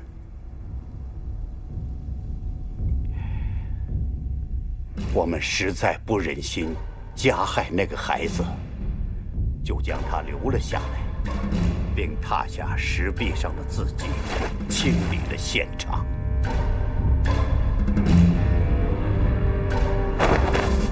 我们本以为殉难的兄弟共有12人，可尸体却只有11具，其中1具尸骸活了过来，自行走了，至今仍然是行尸走肉。那便是我，赵钱孙了。后来我们找了一个牛马贩子，请他帮我们翻译从岩石上踏下来的辽文。这就是我译的内容了。大哥，看来我们冤枉了他们，罪孽，罪孽呀！那些字写的是什么呀？为什么对不起他们？那对契丹夫妇为什么死的冤枉？不是我不肯说，而是如果石壁上的字迹属实，那我们的所作所为实在是大错特错了。我之光在武林中只是个无名小卒，做错了事不算什么，而带头大哥和汪帮主他们在武林中却是威望甚高啊。何况汪帮主已经仙逝，我不能说出有损他2位名声的话来。诸位，请恕我不能明言。那后来那孩子呢？我们把那孩子交给了少室山下的一对农人夫妇，托他们抚养，并嘱咐他们永远不要告诉孩子真相。你已经猜到了，我也不用瞒你。那农人姓乔，叫乔三槐。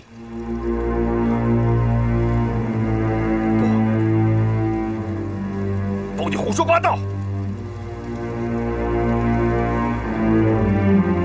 你们为什么编造出这些谎言来污蔑我？我是堂堂的汉人，不是辽人。三槐公是我的亲戚，你在胡说八道！住手！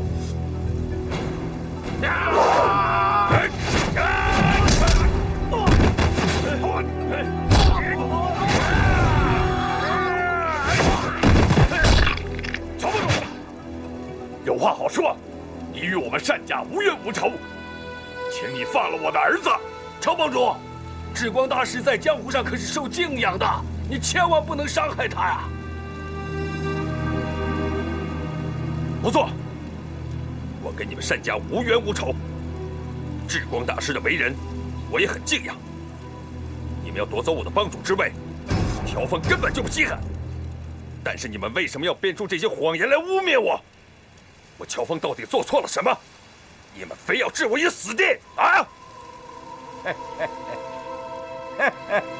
可笑啊，可笑！汉人不一定就高人一等，契丹人也不是猪狗不如。明明是契丹人，却硬要冒充是汉人，连自己的祖宗都不认了，你还配成什么男子汉大丈夫？你还敢说我是契丹人？我只知道那个契丹武士的容貌身材跟你一模一样。这一仗吓得我赵钱孙魂飞魄散，心肝俱裂。就再隔100年，我也记得。智光大师抱走那契丹婴儿，也是我亲眼所见。我赵田孙行尸走肉，这世上我只关心小娟一人，再不关心别的什么事了。哎，你做不做丐帮帮主关我屁事啊！我也犯不着诬陷你呀，乔帮主。我赵田孙的武功是比不过你，难道我不会自杀吗？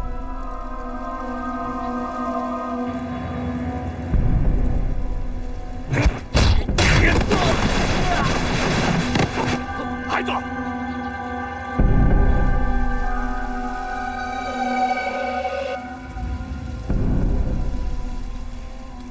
后来怎样？后来的事，你已经知道了。你长到7岁之时，在少室山中砍柴，遇到野狼。一位名叫玄苦的少林高僧，将你救了下来，杀死恶狼，给你治伤。至此以后，每天便来传你武功。其实，这位少林僧，乃是受了带头大哥的重托，从小教诲你，免得你走入歧途。带头大哥和汪帮主说我们对不起你的父母，要将你培养成一个了不起的英雄。你们到底怎样对不起那个契丹人了？宋辽两国相互仇杀，不是1天2天的事了，有什么对得起对不起的？雁门关外石壁上的刻字至今仍在，将来你仔细去看吧。汪帮主开始对你十分提防，可后来看你才华横溢，慷慨豪迈，待人宽厚，渐渐的就真的喜欢上你了。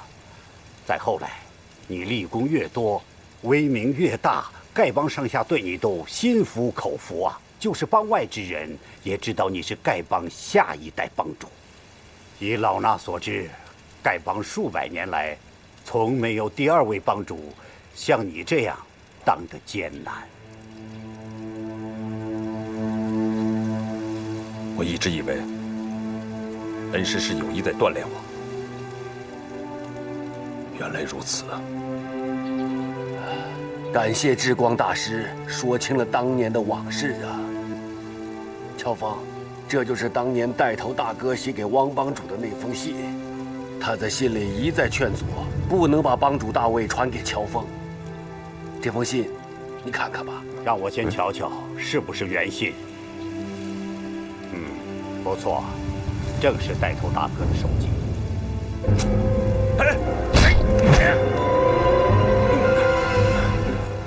你搞什么鬼？乔峰非我族类，其心必异，其父其母死于我等之手。一旦乔峰知其出身来历，不但丐帮将灭于其手，中原武林也将遭浩劫。当世才略武功能及乔峰者，实无第2。此事牵连过巨，望三思。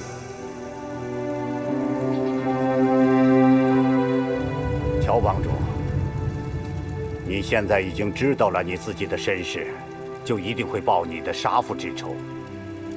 汪帮主已死，这位带头大哥，老衲却绝不能让你知道。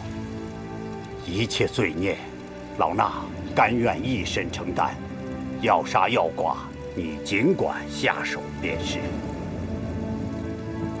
是真是假，我现在还没弄明白。要杀你，也不急在这一时。哼！不错，我也在内，这账也要算上我一份。什么时候你高兴了，尽管来取我的人头。哼！这就是汪帮主的遗书，他的字你该认识吧？啊！自谕马大元副帮主及丐帮诸长老。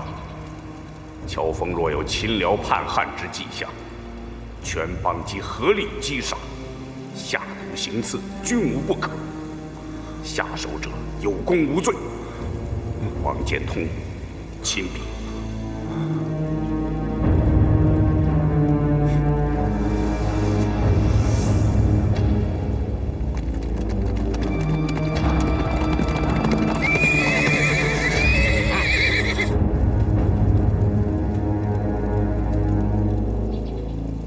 是因为知道我的身世才想烦我的，对不对？不错。四大长老是听信了你的话才想杀我的，对不对？可惜他们缩手缩脚，拿不定主意。事到临头，谁也不敢动手。一会儿，所有的人到树林周围埋伏。一听到我的暗号，就向里面放微速清风。记住了，一定要看好风向。是。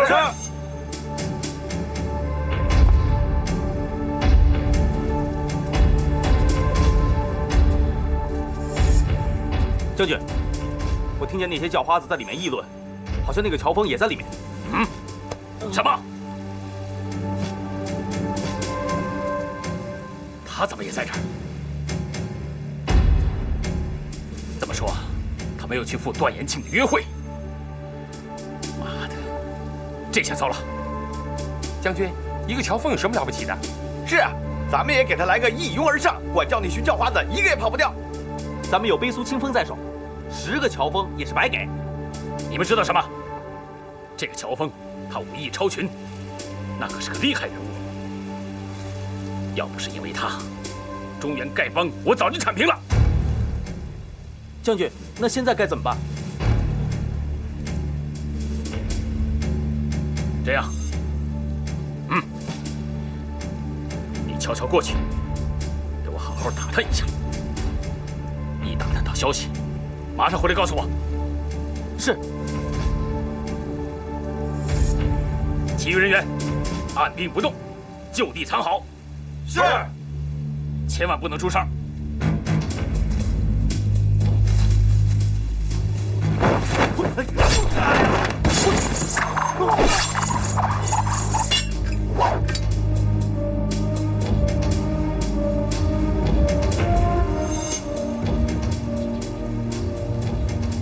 各位叔叔伯伯，大元的为人，大家都十分清楚。他生前在江湖上并没有什么仇家，这次他惨遭杀害，这里我想应该另有隐情。我看或许是因为先夫手中掌握了什么人致命的东西，一定是有人怕他泄露了机密，对己不利，才要杀他灭口的。你在怀疑我？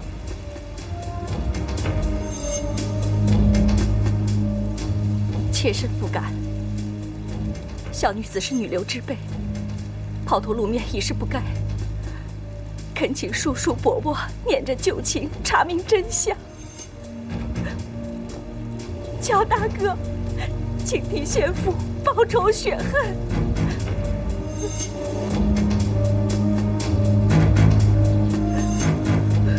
马夫人，请起吧。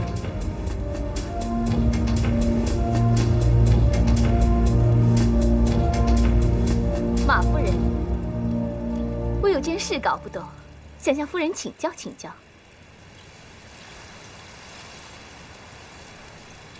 姑娘有什么话要问我？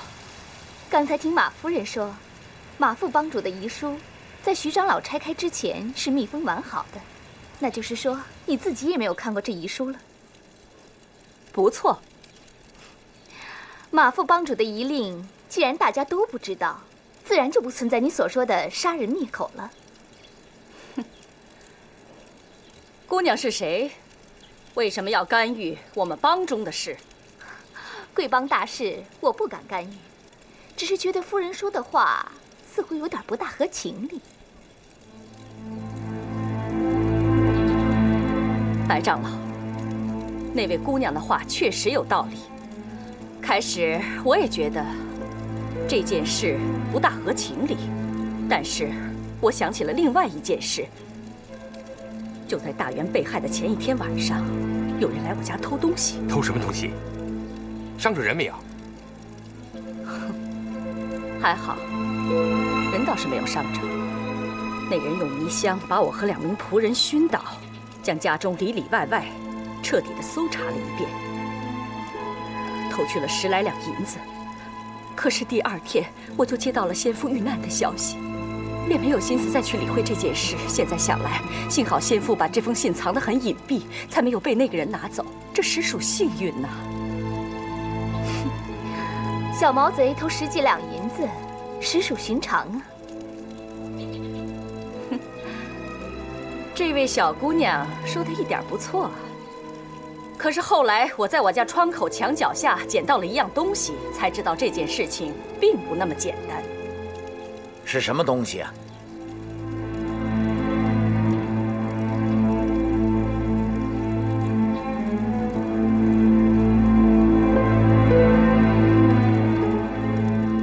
徐长老，请您给我做主啊！你看，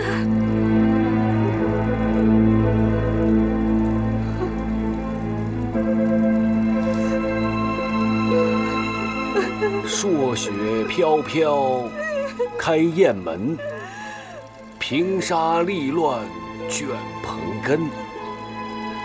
功名齿迹琴声树，只展楼兰报国恩。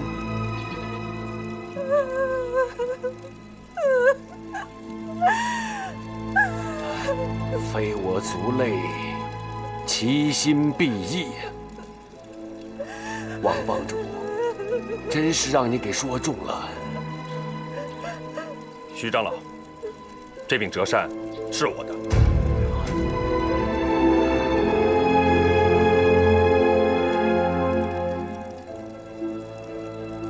王帮主生前一直把我当成心腹，这一命之事，我却毫不知情啊。徐长老，王帮主不跟您说，是为您好。为什么？徐长老，你想，在我们丐帮中，只有马大元知道这件事情，他就惨遭毒手。如果你当年也知道了这件事情的话，只怕……好，各位，还有什么要说的吗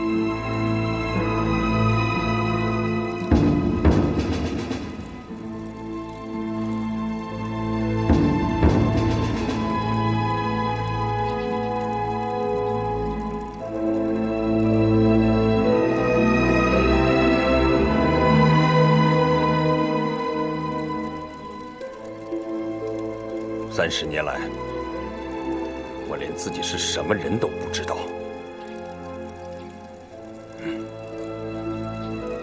虽然今天有这么多前辈前来作证，但是我还是要自己来查明真相。如果被我查出来有人故意设计陷害我，无论你走到天涯海角，乔峰一定要给你讨个明白。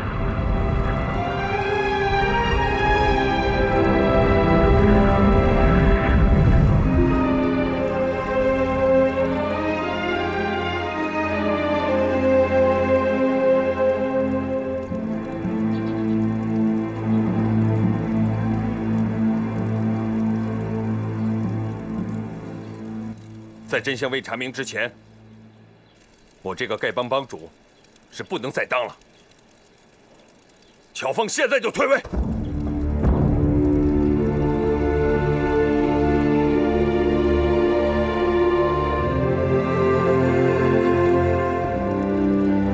乔峰吾等今日交出帮主权杖，在场的丐帮兄弟，哪位想接替乔峰的，请上来领受此杖。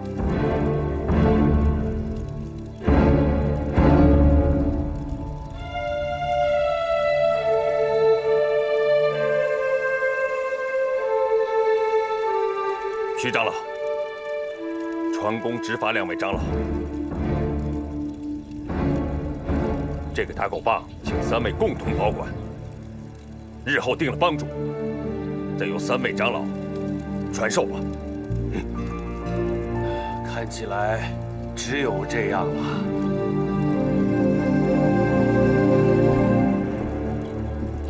且慢，宋兄弟，你还有什么话要说啊？我看乔帮主不像是契丹人，契丹人与乔帮主无关，乔帮主大仁大义。就在刚才，我们想杀了他，可是他却甘愿为我们流血赎罪。契丹人能做得到吗？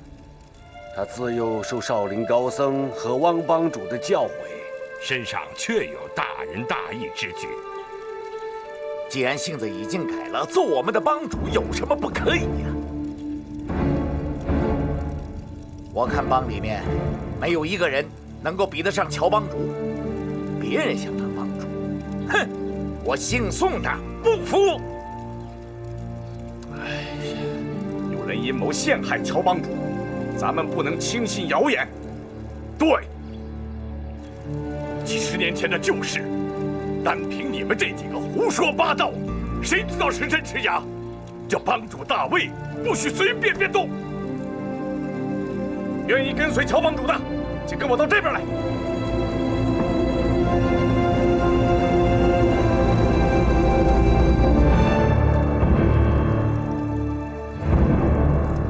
众位兄弟，